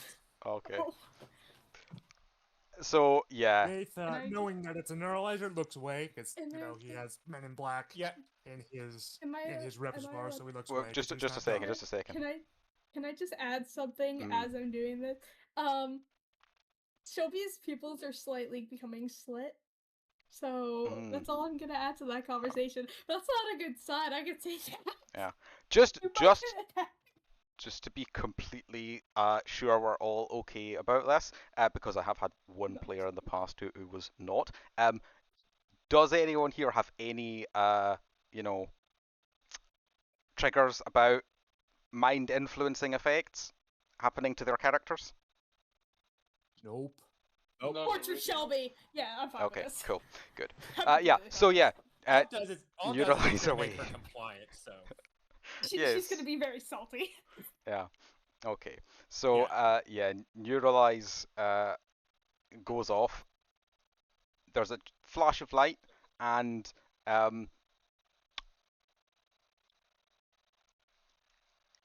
yeah, Shelby. I will say actually, it does specify on the neuralizer that the target must be non-aggressive for it to succeed. So, Ori, how aggressive is Shelby feeling prior? She's not aggressive currently. Okay, there you go. She's, So, she's yeah. considering it though. She's considering it, but she's not actually aggressive. So no, She's not going she to does get now. a flash of light in her eyes, and suddenly she feels like she should take Brooke's advice, because Brooke seems like an experienced person who knows what she's talking about. And that means not breaking anyone's kneecaps with your hammer. Shelby's gonna roll her eyes. She's Which gonna is like a sulkily say, for the record, this is not like a small hammer. This is a proper sledgehammer used for like smashing Yeah, down. Shelby's gonna. That's Yeah. what Wraith was Shelby's assuming. gonna. Yeah. Shelby's gonna just yes. roll her eyes, and she's gonna just take this her sledgehammer and just silently drag over and sit in the corner saltily. Oh, Yeah. Very when you salty. say the corner, so this, like I said, this is a crescent-shaped room. So there are two corners. One of them is the door, like the door is the actual end of the room. The other corner is inside the Other. smoky shadows. Yeah, no, I'm gonna sit in the corner with the door. Okay, cool. Yeah, so you're just Gonna leaning against the door. self-preservate myself there. Yeah. Brooke turns to Wraith. If you please. Thank you very much. Nice neuralizer. I had one of those.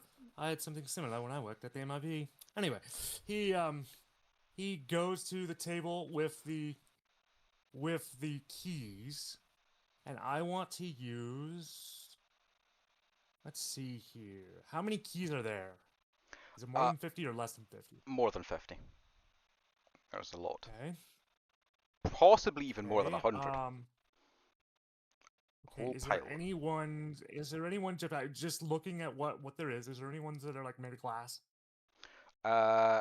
No. Actually, yeah, sure, there's a few. There's not even just clear glass, but there's ones that are made of like brown glass and then other kind of stained glasses as well. There's a variety of keys. Is there Although I will any- say the majority are any- metal. Okay, is there anything that is a mixture of both metal, like silver and glass?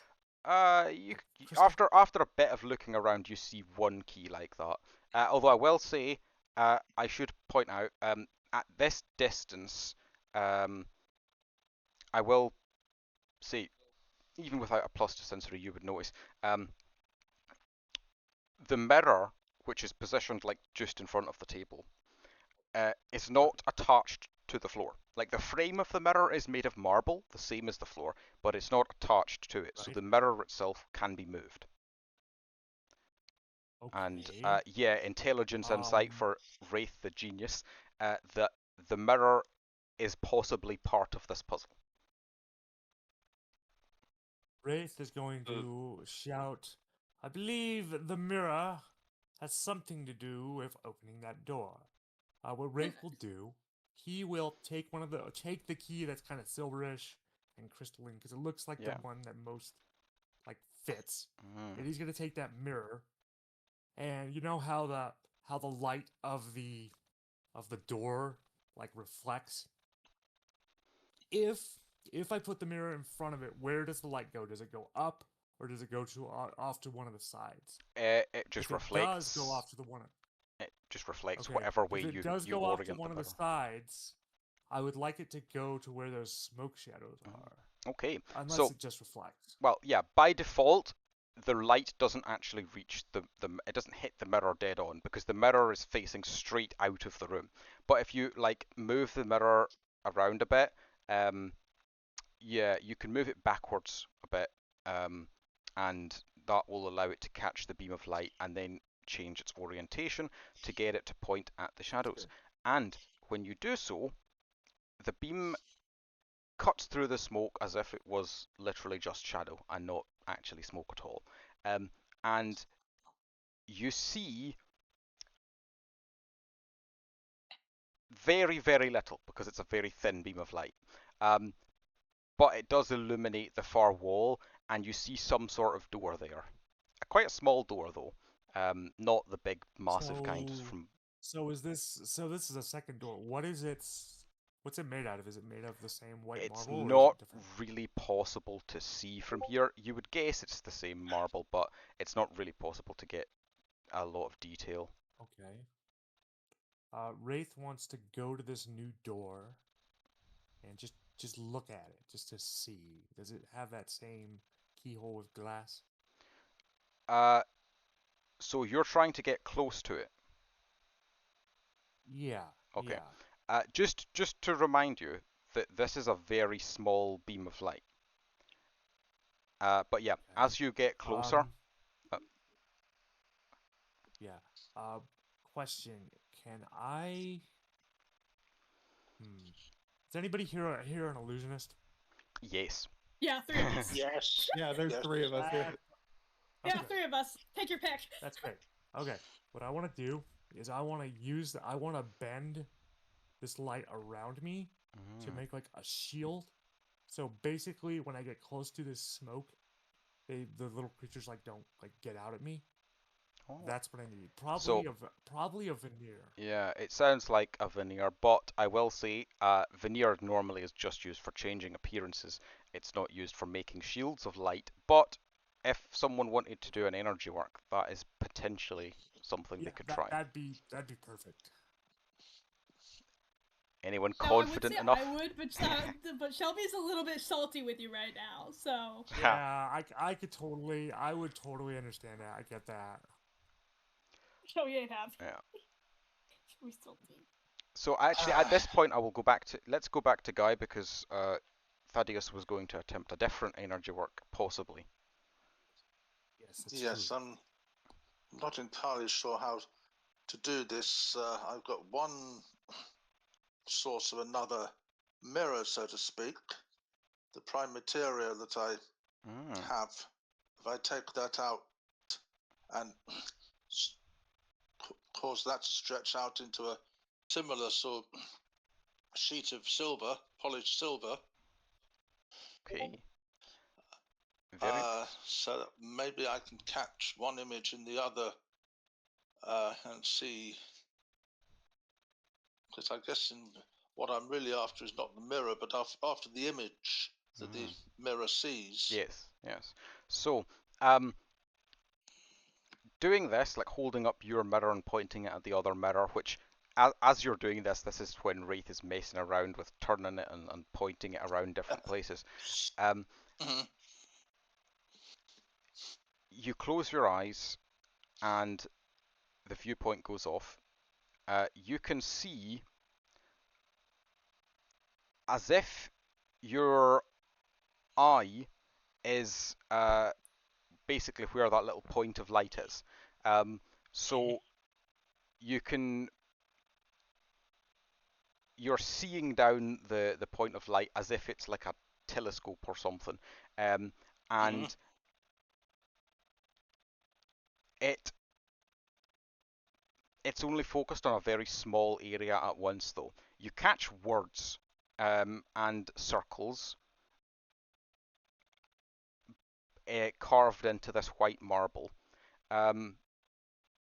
but not much else.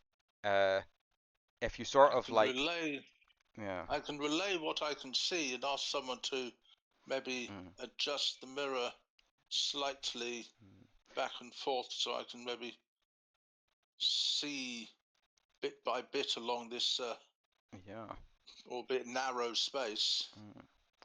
Yeah, a Wraith would do that.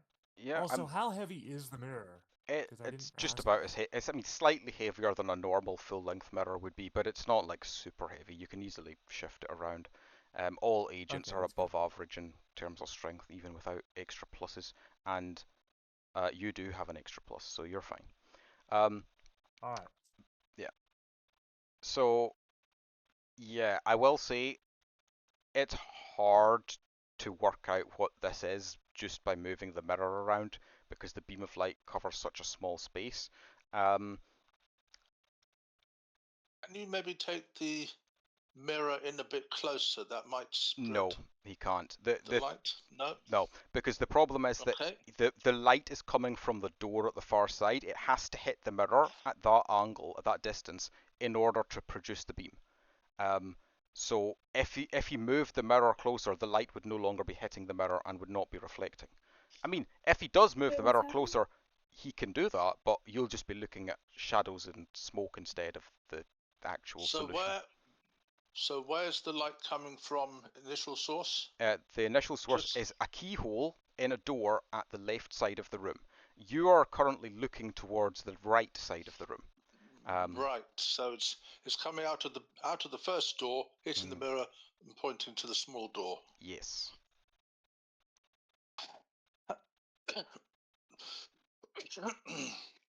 Wraith.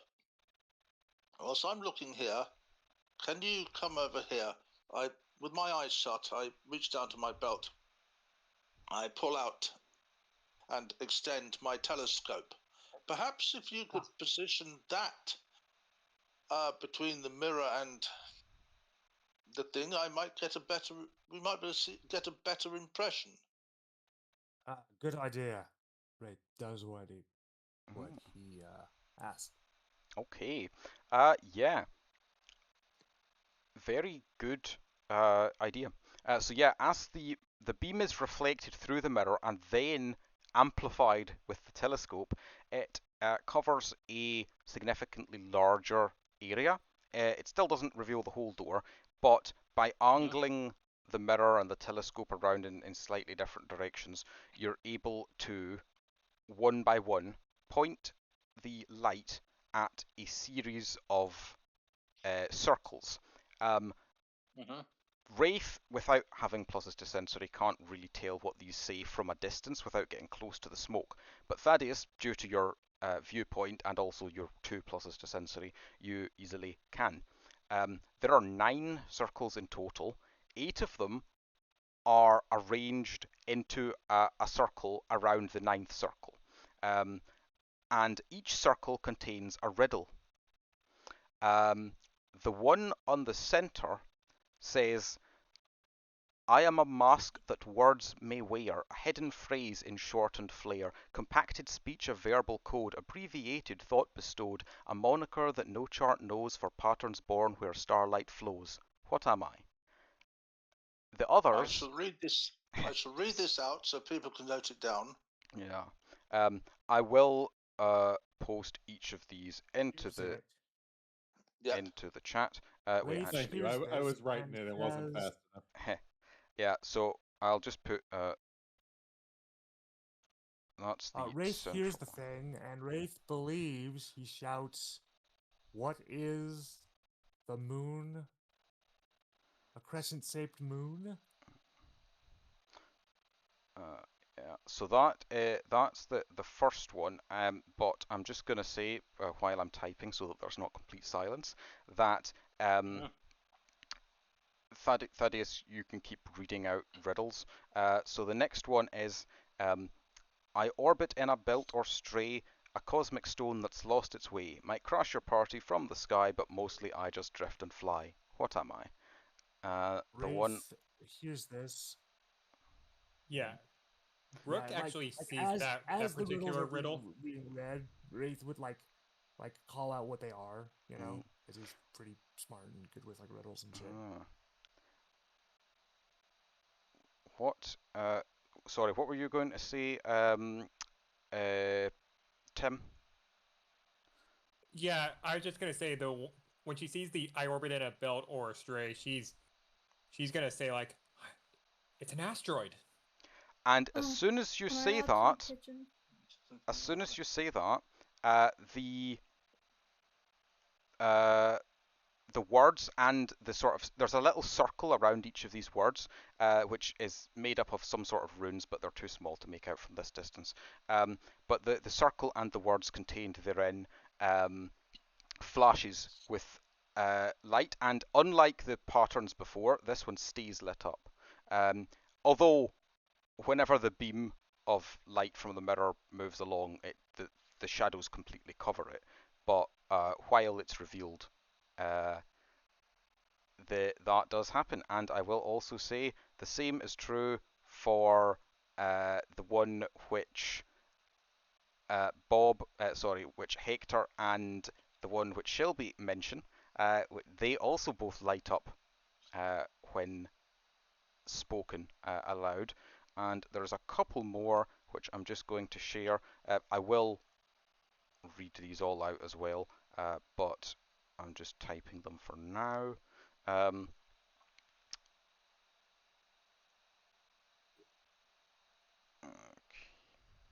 I'm just typing out the responses as you're going through. Well, so Oh. yeah, so a little different, but I mean, well, we'll get to that in a bit. So anyway, yeah, I orbit in a belt or stray, cosmic stone that's lost its way, might crush your party from the sky, but mostly I just drift and fly. What am I? And that one was guessed as asteroid, correctly. The next one that was guessed was I'm born from death, I light the night. My blaze is brief, my end is bright. As I explode with cosmic flare, I scatter stardust everywhere. What am I? And Shelby guessed supernova for that, which was correct. There was a haven't got that yet, but yep. yes. And I'd agreed. next up, in order that I wrote them, was I stretch your sight across the skies, revealing truths beyond the eyes, as we spy on stars from far away, together studying night's display. What am I? Which Hector figured out was a telescope. And after that one, we had I'm day turned night, a fleeting show, when darkness dares the light to go, and I'm alignment's fleeting prize, when one orb hides, another's rise. What am I? Which, again, Hector figured out was eclipse. Then there was infinitely small, just as dense. My logic defies common sense. At this point, even time may stall, and here gravity consumes all. What am I? Which Hector guessed was a black hole, which fits the Seems words, reasonable. but that circle did not line up when that was guessed. What if that's And speed of light? oh, and here's another one. That also does not trigger the circle to light up. The then last. Wait, is it last? Let me double check. Yeah, the last one was cosmic castaway, scorched in flight, now resting still in morning's light. I'm proof that space can touch the ground, a stellar relic freshly found. What am I? Which Shelby voiced was a meteor, which is correct, meteor, or meteorite, which Hector also said, and also was causing the thing to glow. It was already glowing, I guess, at that point. But either works. So I have two new guesses. For the one I- that we haven't done. Oh, sorry. oh, actually, wait. Yeah, one more. There was one more I missed, which has now been answered by Bob again. Oh no, there's two more that I've missed, sorry. But one of those has been guessed, which was, I'm silent, swift, and hard to see, yet I shape life and entropy. What suns give off in wave or ray, from gamma burst to UV spray, what am I? And Hector figured out that that was radiation. And also, I cross the void from world to world where cosmic winds gently swirled. I'm in between the suns and spheres. Here silence reigns for countless years. What am I? But no one has yet guessed that one.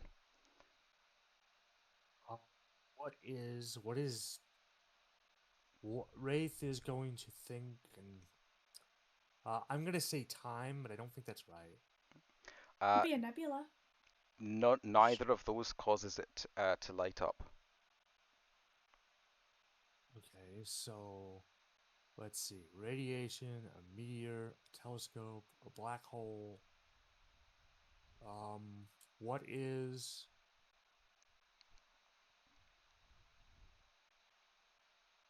is cosmic entities? I mean, other than light, as a possibility. Oh wait, I just No. put my guess for the wrong one. But I think Can't be fair. I cross the void from world to world. Is that space? Oh, I got it. Spaceship.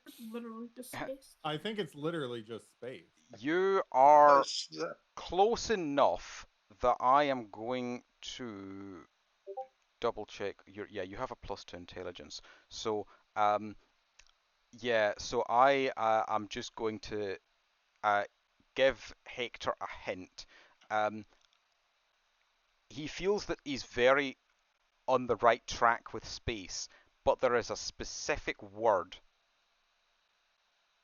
that refers to crossing space, or to a particular part of space that is outside of solar systems. Is it Interstellar? It lights up when you say Interstellar. that. Oh, Yeah. galaxy? No, Interstellar. No, there's not. Interstellar. It's- Okay. Interstellar or Deep might have done, but yes.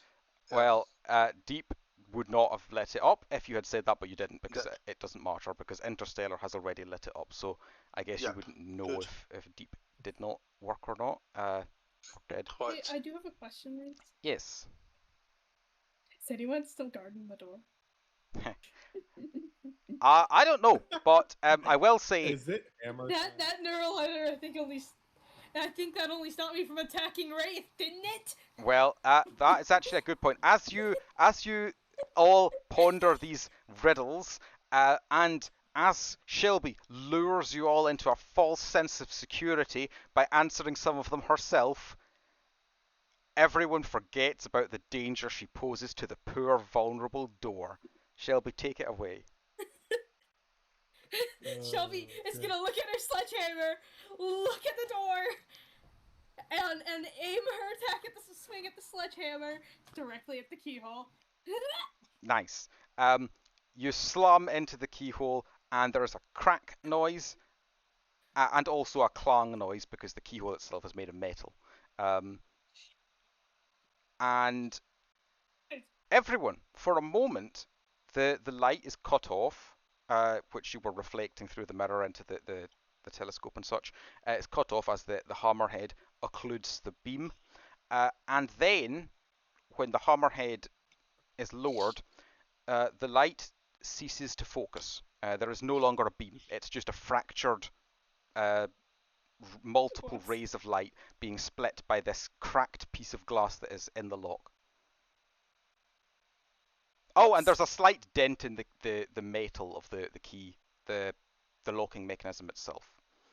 Shelby's gonna just slink back into her corner like nothing her ever happened. her The corner- sledgehammer behind her. Her corner is the door. Like, the door is the end of the room. There is no other corners in this room except for the Brooke two hear doors. that? Everyone heard that. Everyone can. Everyone heard that.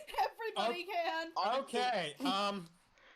I think I'm gonna scream out in some level of pain because I suspect in doing that, what I'm looking to, I get something of a headache when the light shatters. Yeah, so you were actually looking from the perspective of the light itself, so you actually had the best view of everyone. When the light shatters, for an instant, for an instant when the beam is occluded, you have no vision at all. And then, suddenly, you're seeing thousands of different visions all at once as this fragmented light forces you to look at every single thing in the room at the same time, and it induces a massive headache. I will say it is enough. I'll drop to my knees on that, Yeah. I think. Yeah, you drop to your knees. Maybe that wasn't a good idea. And I will say that this is enough of a shock that it actually will force your viewpoint to end early. Yes, Yeah. that seems reasonable. Yeah. What happened? Shelby's gonna have her Wraith is eyes going to slightly go. wide and hide the Wraith is sledgehammer going to behind go. her. Someone hit the door. It sounds like And it was. someone is going to get knocked out if they don't explain themselves. She says as she readies as she flips her flashlight around because it is heavy enough to be used as a baton. Nice. Yeah, I have a sledgehammer though. You do, yeah. You're also dealing with more than one person, so. Yeah. It's true. Wraith is true. very annoyed at this point because he specifically told her not to hit the door. Well, she's an impulsive teenager. What do you really expect? You think she's gonna listen? Also, she doesn't like you that much. I will I say, just have I to will point say, out that- just to pull back the curtain a moment here, I was really impressed with how close you guys came to solving the third puzzle without solving the second. I wasn't expecting you to completely skip the door puzzle, but never mind. Well, the second door puzzle, but never mind. Thankfully, Shelby has restored the order of the session. You do not get to skip an entire puzzle now. You're welcome. Anyway, so Shelby might just silently hide the sledgehammer behind her, just scoot her way out of the room. Do you really know how to explain what she did? Yeah, as soon as you skulk out of the room, Rala and the other archaeologists present are immediately surrounding you. Like, are you okay? We heard a loud noise in there. Is everything all right? Yeah, I'm fine. I'm just gonna go this yes, way. I'm just alas, gonna we slink are. off. No, Shelby's just gonna look at them. Yeah, I'm fine. I'm gonna go this way. And she's gonna slink off and start booking it. Ha! Just runs out She's of the booking it to hide somewhere. She's out of here. Yep. Yeah, you run out of the main room. There's a corridor. There's branching rooms. One door seems to be completely blocked off by a giant boulder. You also notice if you look down one corridor, there's a hole in the floor. But yeah, most of the corridors do not seem to have had any traps in them, or at least the traps have not been triggered. Is there any place I can hide in this room? Or I might get knocked out, I fear. I might get jumped. Yeah. You find a room easily enough to take shelter in. Yeah, she's just gonna sit down in a corner of the room and just kind of put the sledgehammer closer to her. Heh. And she's trying to catch her breath. Yep. What did I do? What did you do? Yeah, Brooke steps back into that big chamber with the archaeologists. Did any of you see a fox creature run out? And Rala actually seems a bit concerned. She puts one hand on the holster that she has strapped to her leg. If you look at her image, she does have a gun. And she says, "You're not going to harm that little girl, are you?" No, but if Hey, she Mona. comes back in with that sledgehammer, please let us know because I have a feeling she hit the door despite us telling us not to, and I don't want her to interrupt. I see.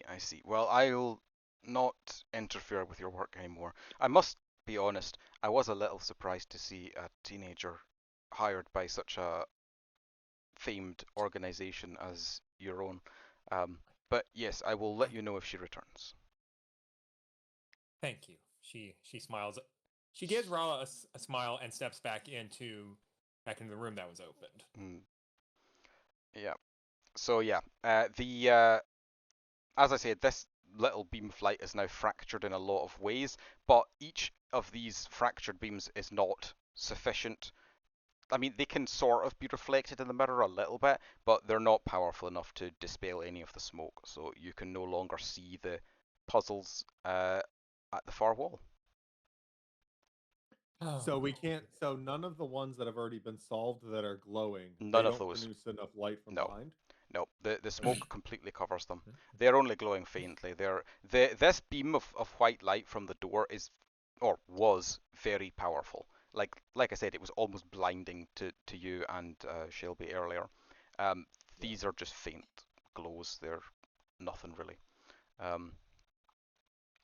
So yeah, it seems at this point, unless you can completely clear the glass out of the keyhole in order to get the beam back to its previous strength, you may actually need to try and figure out how to open the door. Okay, what Wraith is going to do is catalog off cooldown. Yes, it would be, yes.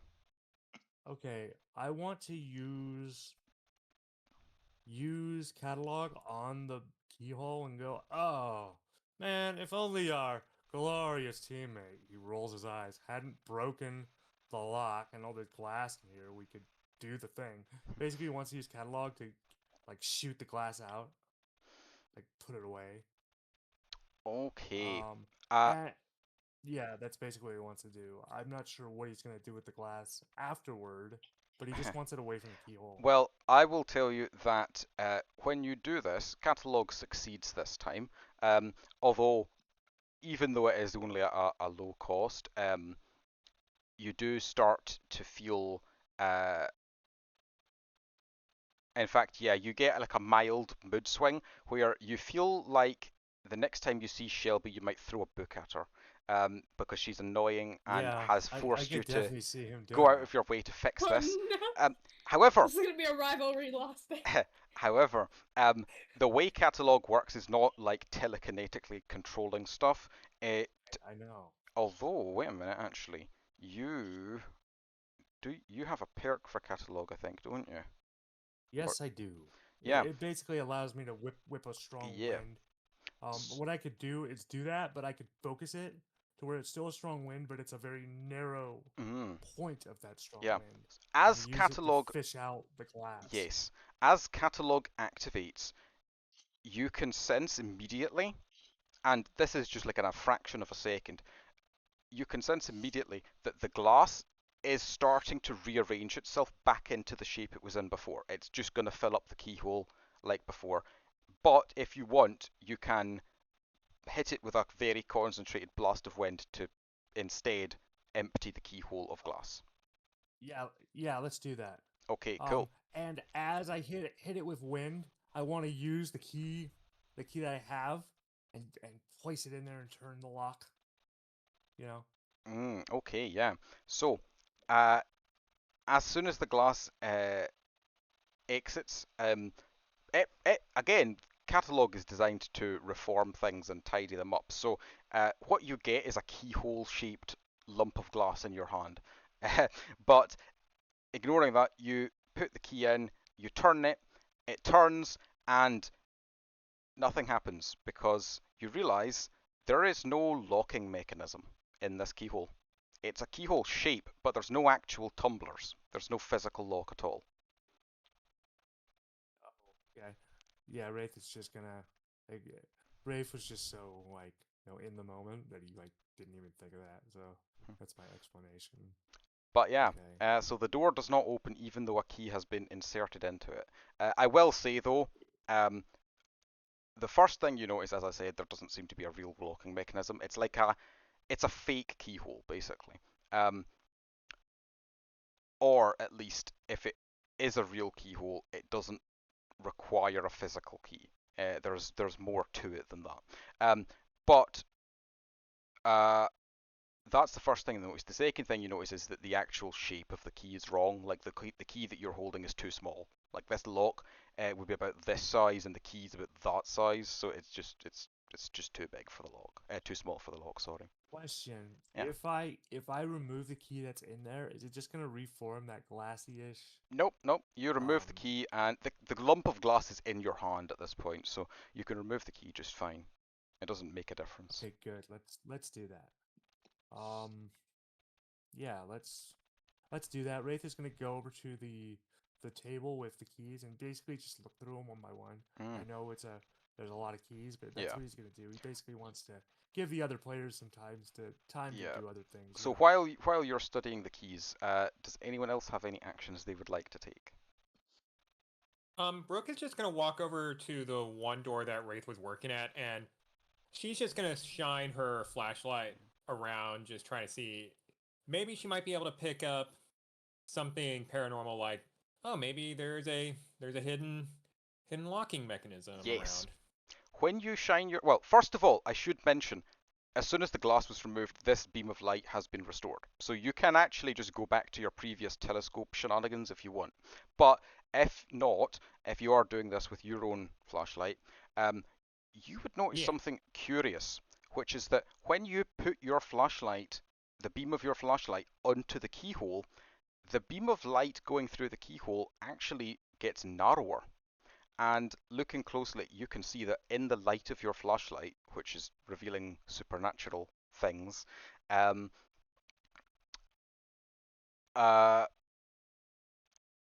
is an actual locking mechanism. It was not visible, or in fact even tangible, when Wraith was trying his key, but under the magic revealing light, there is a locking mechanism present here. And not only can you see it, but it is able to block the light from the other side of the door, hence the beam getting nearer. Yeah, when she realizes that, she cants her head to look at Wraith. Find the right key here. There's actually a key. There's actually a mechanism here. It's supernatural in nature. Let's see. Can I want to give I want to use one of my notes, but basically what I want to do is basically give a note to him so he can like basically draw. I'm also gonna give him my quill pen. So basically I want him to draw that lock so I can see what it is. So and then he can hand all that stuff back to me so I can, like use the lock as a reference, and then, as I look at keys I can go nope, nope, nope, Yeah, I mean, Brooke, if you're willing to do this, Yeah. I guess you could do that. So yeah, but yeah, Wraith, you can keep looking at keys, and this will help you narrow down your search. Anyone Yeah. else? Bob is continuing to announce guesses and has stated singularity. Were there any others I missed? I don't know.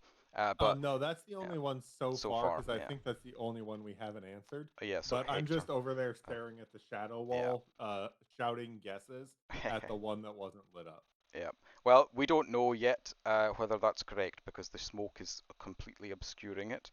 But we shall find out if that was correct Next later. time on Dragon Ball Z. Sorry. Yes. So anyway, so yeah, that leaves Thadeus, and well, it also leaves the person hiding in another room. But let's go to Thadeus first. Have you any? So, getting up and recovering from my headache, I'm thinking, well,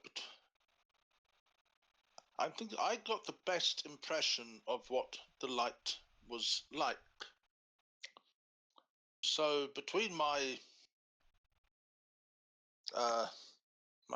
prima materia mirror and my telescope, I'm going to see if I can create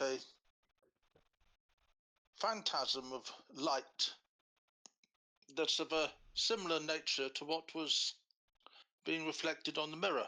Okay. And see if maybe I can use that focused through everything. So it needs to be reflected off my mirror through the telescope.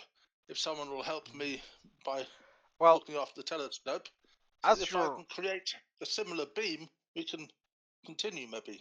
yeah, you actually you're having these thoughts and you're coming up with this plan, and it sounds really good in your head. And then Arik just, Wraith just removes the glass from the lock, so the beam is actually fully restored now.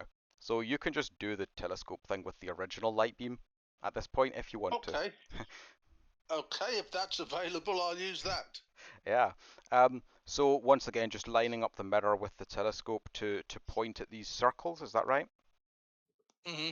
Yep. Yeah. And as you move the beam around, it briefly gets narrower and weaker when Brooke messes around with the flashlight, but as soon as she averts the flashlight, it returns to its former strength. As soon as Right. yeah, and then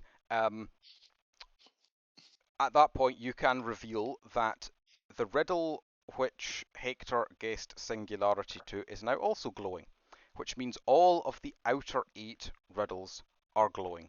I believe you got all of those. Let me just double check to make sure. Ooh, so singularity was correct? Yes, Woohoo! singularity. So asteroid was the first, then supernova, then telescope. So when I say the first, I should explain. Like I said, there are 8 of them. They are in a circle symmetrically. So first in this case means the one on the top right, and then they go clockwise, just like a clock, 1, 2, 3, and so on. So asteroid, then supernova, then telescope, then eclipse, then radiation, then interstellar, then singularity, and then meteorite. And those are the outer riddles. There's also one central riddle, which has not yet started glowing. That was actually the longest of the riddles, the central one, because the others had only 4 lines, excluding the what am I, whereas this one had 6. And this one was, I am a mask that words may wear, a hidden phrase in shortened flair, compacted speech, a verbal code, abbreviated thought bestowed, a moniker that no chart knows for patterns born where starlight flows. What am I? What is... Star map, star chart, I don't know. Um...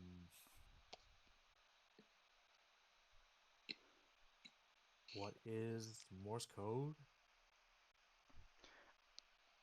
Well, Or no, radio waves. Radio waves. 'Cause that's one of the things we didn't do. you can say these things, but nothing happens. Also, I will say, again, Genius Wraith gets a couple of insights. The first one is that Right. Morse code, radio waves, those are both 2-word phrases. All of the others have been 1 word. So this is possibly also 1 word. But that's the first thing. The second insight that you get, and to be honest, the first one can occur to just everybody who has at least 1+ in intelligence. But the second one that's unique to Wraith is that this poem, this rhyme, is actually describing 2 different things. The first 4 lines are completely separate from the second 2 lines. The last rhyme is something else. It seems to be describing a different thing from the first 4 lines. Can I infer what type of different thing? Is it something related to those other 4 things we talked about? Yes. The fact that the second one mentions starlight definitely makes you think that that one is space themed, same as the rest of them were. The first one, though, like Ori has hypothesized but isn't in the room to say, seems something language related. Can I guess on the second part? Absolutely. It feels like maybe a star chart or a constellation? Well, as I said, it wouldn't be star chart because that's 2 words, and you do have a +2 intelligence, so you would realise that it's only a 1-word answer you're looking for. Constellation seems like it could be spot on to you, but when you say it aloud, it does not trigger anything. Okay. Okay. Wait, was Starlight already mentioned? Starlight's in the I feel like poem that was itself, so yeah, if anyone has Okay. been reading these aloud, then Starlight inherently would be mentioned, but Okay. it does not make it glow. I want to say Moonlight, but I think that's already been mentioned once. Well, if you do say Has it? Moonlight, it doesn't change anything. I will Okay. say that again, you can figure out. To be honest, everybody can figure this out. Well, no, it was only you that figured out the first part, and you haven't told anyone yet. But yeah, Can I aloud say, "Hey guys, just so you know." yes. You know. And as you're saying that, explaining that these are 2 different things, it also occurs to you to explain that, just as you're saying that, you work out these first 4 lines are probably a hint which points towards the answer to the actual to the second riddle. It's one answer. The first 4 lines are a hint at what the answer is, or how the answer is. The what am I is just the last 2 lines. Yes. Really. Yes. The Well, first I 4 think I lines. figured out the first 4. Oh, have you? Is the first 4 could I'm using what I said of language. Is it an acronym? Well, it might be, but as I said, the actual answer seems to relate. Yeah, the actual answer is the second part, though. Yeah. So unfortunately, the only way you have to know if you're getting things correct is by saying the word aloud. So because acronym is not the actual answer to what am I, you don't know if that's correct or not. But Yeah. if that was correct, what would that lead you to think?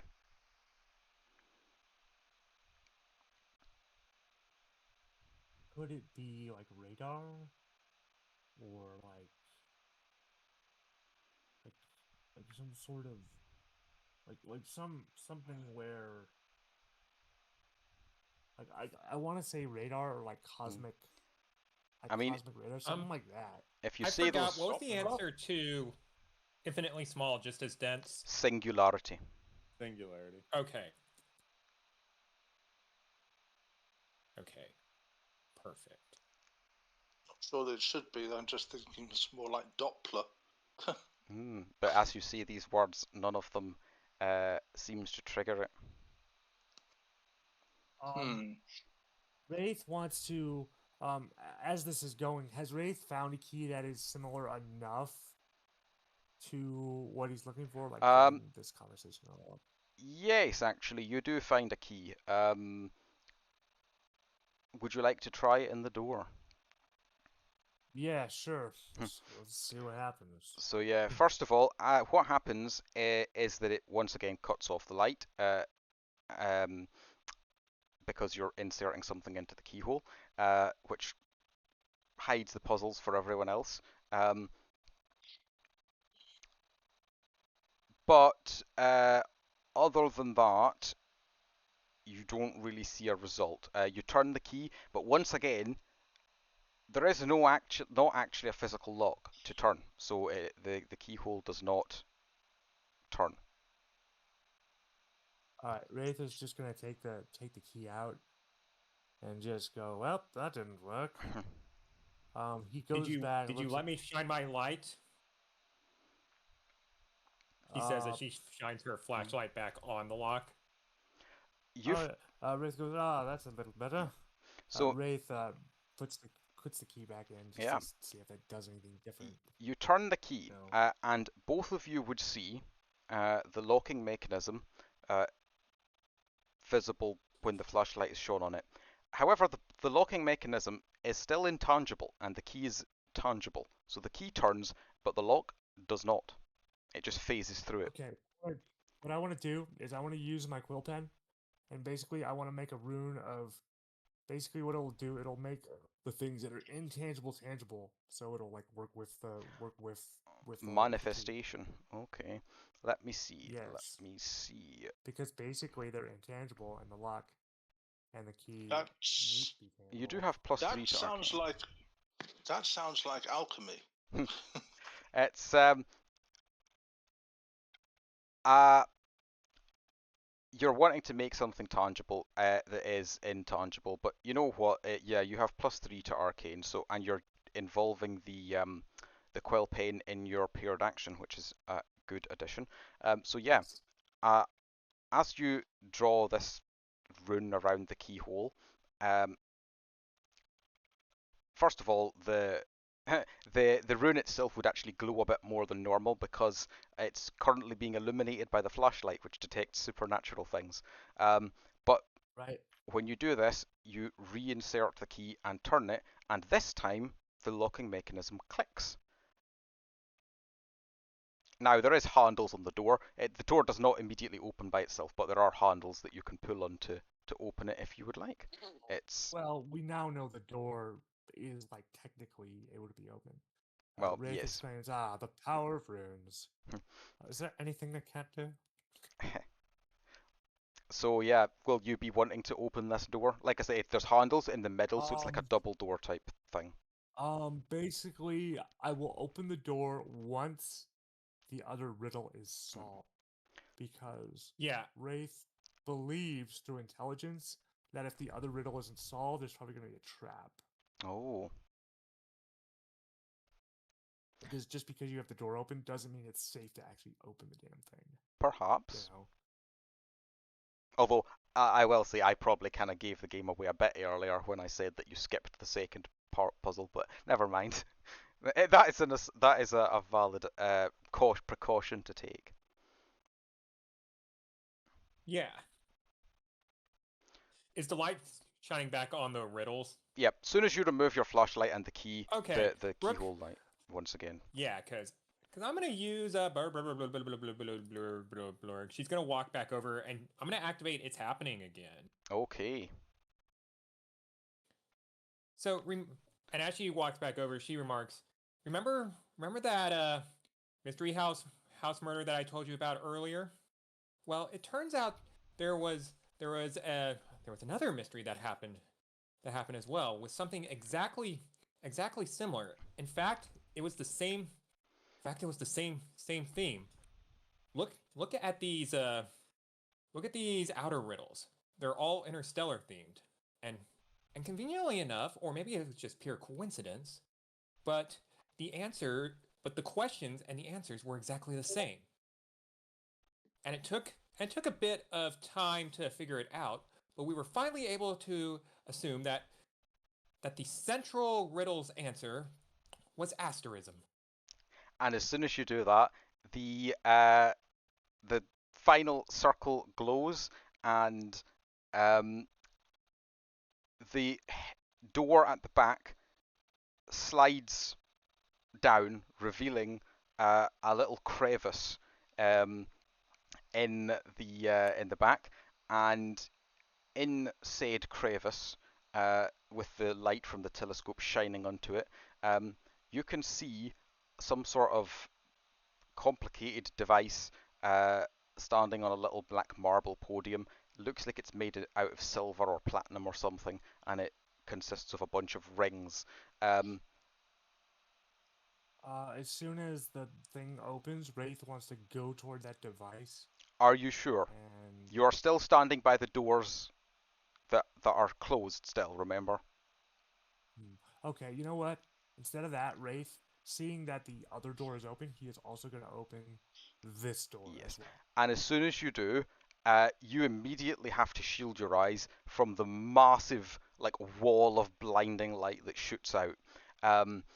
And as you turn around, you would notice that all of the dark smoke has been not entirely got rid of because of the curved shape of the room, but like a huge big like floodlight of this light that's emitting from the door hits the mirror and is then reflected into the shadows. So there's a very clear path through the darkness.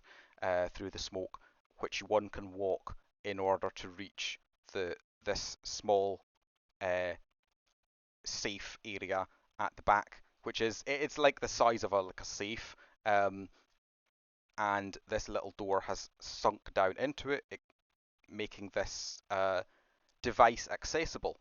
And as soon as that path is carved in the smoke, your badges start to ping. Okay. Before we ping out, I did want to ask, by this time would Shelby have been able to get back? 'Cause I've Absolutely. been, Shelby listening. could have got back whenever she wanted. Yeah, But yeah. I just never got the chance. Oh, sorry. Yep, But yeah, sorry so about that. you do Sorry. return, and in fact, I will say, as the blinding light is lit out of the doors to illuminate the room, Rala just pokes her head in through the other door, swears when the light gets in her eyes, and then says, "Your friend's back," and pops her head back out. It's okay. We've solved the puzzles. She can come in. Brooke announces. There you go, Shelby. You can enter. Your badge is picking, so Yeah, you Shelby's- probably figured out that they've solved the puzzles anyway. But Yeah, Shelby's gonna just slightly slink back in. It still has a sledgehammer. She never let go of it. It's just slightly Yeah, behind her. Brooke- She's just been dragging it. Yeah, Brooke just looks to Shelby. Next time, please warn us before you're going to do something of that nature. You told me to do something. I'm not supposed to tell me to not do something. Of course I'm gonna do it. Just how I am. Wraith Believe me, goes you over are to it thinking. and goes. Wraith goes over to it and goes, "Oh, it's all right. You're young. It'll pass. You know." Yes. He's an I just hope you don't have to learn this lesson in a hard manner. Brooke remarks as she pings out. Before Wraith pings out, he wants to go to that mechanism and sort of like study it, just yeah. look at it, because Yeah. it's like we went through all these traps and all these little things, and it's like, what is this thing? So, are you know. going to try and use your sensor on it or anything, or are you just looking and experimenting with it yourself? Probably the sensor. Okay. Just to see, like, is there anything here? Yeah. Like, As soon as you do. we were here. We came here. I want to know what this thing is. Yeah. You know? So first thing, when you yeah, so your sensor is shooting out this magical light to reveal things, and the light from your sensor actually reflects off of this silver platinum metal, and it does so with such brightness that you actually have to like screw your eyes shut a bit, or squint a bit anyway, I should say, to not be blinded once again, because this thing is very intensely magical. And Okay. although your scanner doesn't actually tell you much, you get the feeling that, as is the case with all the riddles, this is something related to space, probably. Will you try and touch it?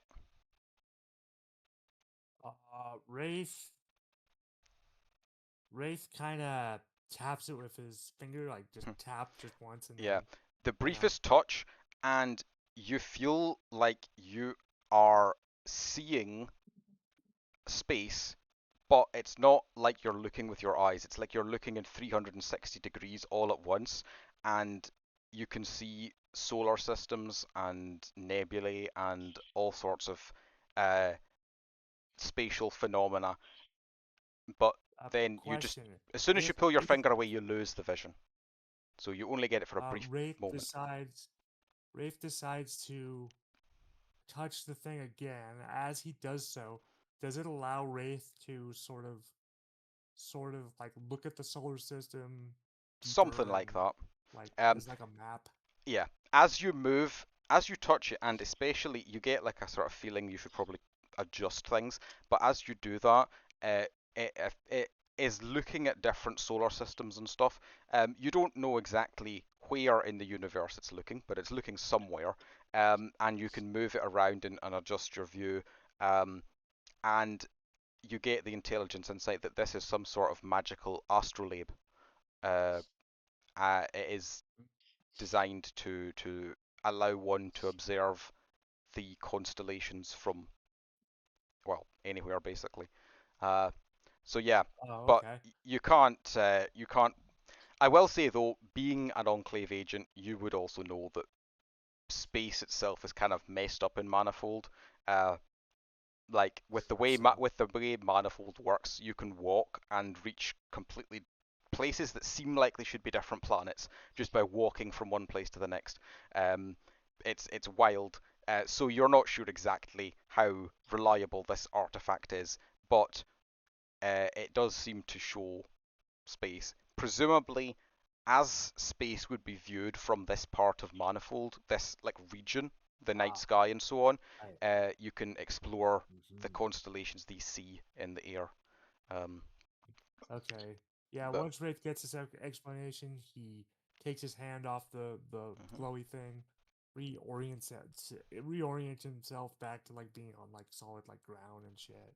yeah. And he pings out and goes, "Well, that was fun. Haven't had a puzzle in a while." And the others, will you also be pinging out, or have you any final actions you would like to take? I do have a final action. Okay. But if the other two want to do it theirs first. I would ping out. So yeah, you can do your final action. And Guy, anything from you?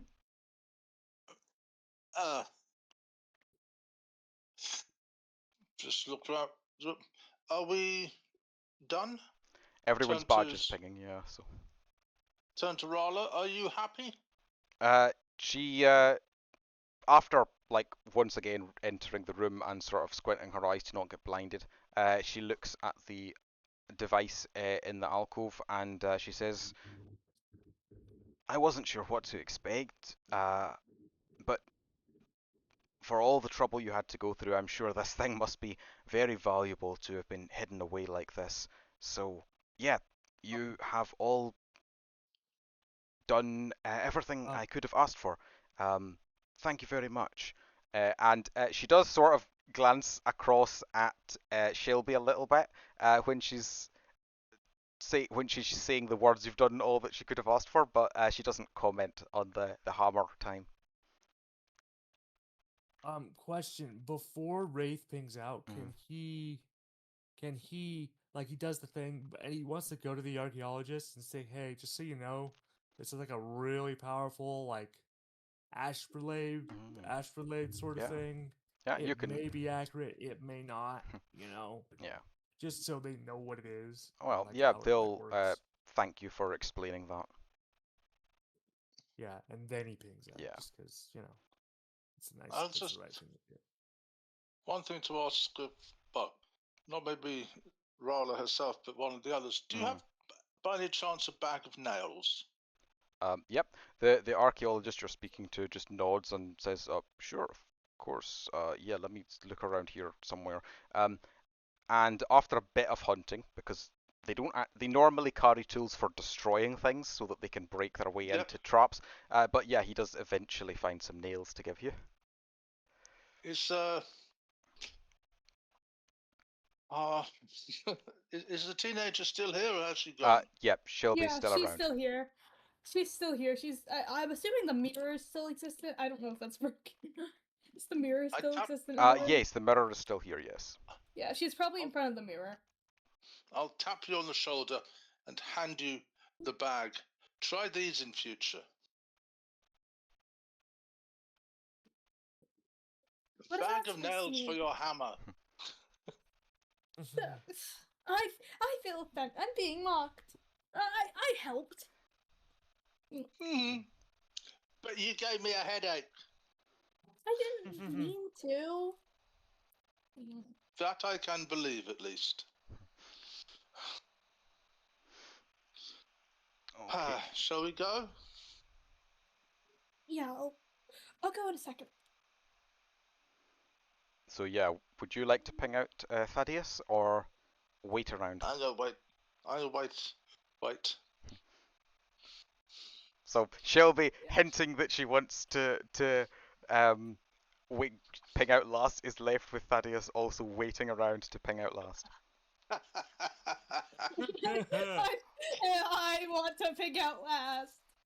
How dare yeah, you gotta make some standoff. Awkward silence descends. Yeah, so the reason I say that is like Shelby's trying to make sure she's alone. Mm. So Okay, I've got a fair bit of spirit, so I probably pick up on Yeah. that. Yeah. That she'd rather be left alone. So then I shall leave. Okay. yeah, Shelby's gonna look at the mirror in front of her. Look at her arms with the scarrings, which have these like crack-like scars going up her wrists and forearms. Then look back. What am I doing? I hate this. And she's gonna then ping out. Okay. Sorry, I had to throw in some self-loathing there. Yeah. And Yeah, which makes sense. by the way, you say you're lost, but actually there were still a whole bunch of archaeologists around. So there's quite a lot of people who are just like trying to keep quiet and pretend that they didn't hear your awful self-loathing as you stared in the mirror. And for several minutes thereafter, the archaeologists feel quite awkward. Good. But yes, Good, makes me feel awkward because I'm a dick. congratulations everyone, mission complete. Well done. Yes, that was Yay! interesting. Thank you. Yeah. So first of all, did you all enjoy that mission? Was it any good? Yes, Yeah, that was that was- very yeah. joyous. Yeah, that was Yep. good. I got to use a sledgehammer. That was Yeah. great. Yeah, yeah. So I mean, people got the answers to all the questions, but I hardly got time to read them through. But yeah, wow, I was actually surprised because I was worried after the first puzzle took quite a while. I was like, oh, are we gonna run out of time? Then the second puzzle got mostly bypassed, although you eventually had to go back and solve it because of someone. But the third puzzle was no trouble at all. I was a bit. I was really impressed with Bob getting so many of those riddles, and other people too. I think Bob probably got like slightly more than anyone else, but yeah, you all did really good at that. And great job, Tim, for the last one, asterism, which when I started playing this session was not even a word I knew existed. When I started not playing, Yeah, planning. same here. Yeah. could you type that word in because I'm not hearing Yeah, it properly? it's spelt like asterisk but with an M instead of a K, and it just Okay. means 3 asterisks stacked up like that. Which actually, All right. I mentioned at the start that all of the clues had been in the same room, but that was actually a slightly misleading hint, because while that was true for most of the puzzles, the solution to the first puzzle, the wheels that you had to arrange, there was a star pattern on the door, which is actually the shape of an asterism. So Yes. if anyone Yes. had known what an asterism was, the solution to the final door was technically like right there staring you in the face. But I would not have Right. expected anyone to know what an asterism was, because I didn't. But yeah. No. Thank you. That's a new word totally. Yeah. But yes, I see. But yeah, so It does make that pattern. Yes. yep. Mm-hmm. Yeah, so I will also say that this mission was actually originally one that I had planned to host on Enclave Day. And that's the reason I didn't take focus words from you when I was planning this mission, was because I actually had already had them. But unfortunately, that game ended up, people couldn't make it, so we had to just cancel it. But yeah, the focus words I had for that game were word stars, unseen mishaps, and smoke and mirrors. Smoke and mirrors obviously was the second puzzle. Unseen mishaps was about the key lock thing being invisible, and also the fact that the door on the first puzzle allowed you to go through if you only got 2 of the answers correct. Whereas it had consequences though, which was like the smoke monsters trying to attack everyone, and being able to leave the smoke was a mishap. And Word Stars is actually a board game. I did not know that until I started learning about this, but yeah, Word Stars is a board game, and it's way more complicated than the puzzle that I put on the final door, with the riddles and such, but it's kind of similar to that, so that was what it was based on. And also, obviously, the whole place had this sort of celestial star-related theme going through it. Yep. So, yeah, I generally like to take focus words quite literally, but in most cases. I will say one other thing. The reason this session ended up being a puzzle session was because when I got that smoke and mirrors focus word, like literally like a fortnight before, in a campaign I play of a different game, the person running that game had given us a puzzle which was almost exactly like the one that the room with the crescent shape in it with the mirror. And when that group of people, myself included, encountered that mirror, our response was to attack it. And then we had to spend a while repairing the mirror. So, just there you go, Ori. Hitting the door with the sledgehammer was not the worst possible decision you could have made. You could have been forced to glue the mirror back together. I could have Task started with failed laughing. successfully. Yes. You know it. Anyways, But if yeah. I had a nickel for every time that no, Yes, you and continue. and like I've said, I've been there for both instances, unfortunately. You should have learned this by now, Tim. Something always happens with Shelby. She's trouble. Yeah. Well. Yeah, Yes. like I said, just be glad my gunslinger wasn't there. Yes. I We know, should. right? Shelby has her reasons. She does. Yes. She means well usually. Yeah, Yeah. definitely. I do wonder if if there's yet been any well, one agent killing another, frankly. I don't think I've seen that happen so far. I don't. I'll be the I don't first. think so. Shame. Actually, But never mind. Anyway, but Yeah. I would like to just cut in here to say, does anyone have any ideas for a name for this mission? I do. What would you like to name it? Puzzles, wait, Dream, hold on. Moonlight. I have no. I have Interstellar Disturbance. Yep, Ooh, sure, there that you works. go. Yeah. Ooh. Yeah, I like that. Yeah, that's Yeah. good. And also, it fits with Tim's paranormal investigation stuff. Yeah, so. yeah. Yeah, does anyone want to talk about the Oh yes, that's actually wait, before we do that, just as Robbie does with his recorded missions, we should all sign off and then I can end this recording. Oh yes, So that's a good idea. I have been your conduit for today. My name is Reece, and thanks for joining the session, everyone. In the order we did it going in, Tim. Yeah, pleasure playing with everyone. Hope to see you all on the next one. Guy. Thank you. That was most interesting. I just wish I'd had more time to study the riddles before Yeah. they were solved. And Ori. But I can look at them again later. So thank you very much. What's up? Ori, do you want to say It's been goodbye? great playing. Yeah. It's been great playing. Yeah, that's Ori over and out. Yeah. And Ari. Yes, this is Eric Hauer. Sorry I was late. Got busy cleaning and so thanks for letting me join in. Lots of fun. Yeah. And with that, I shall end this recording.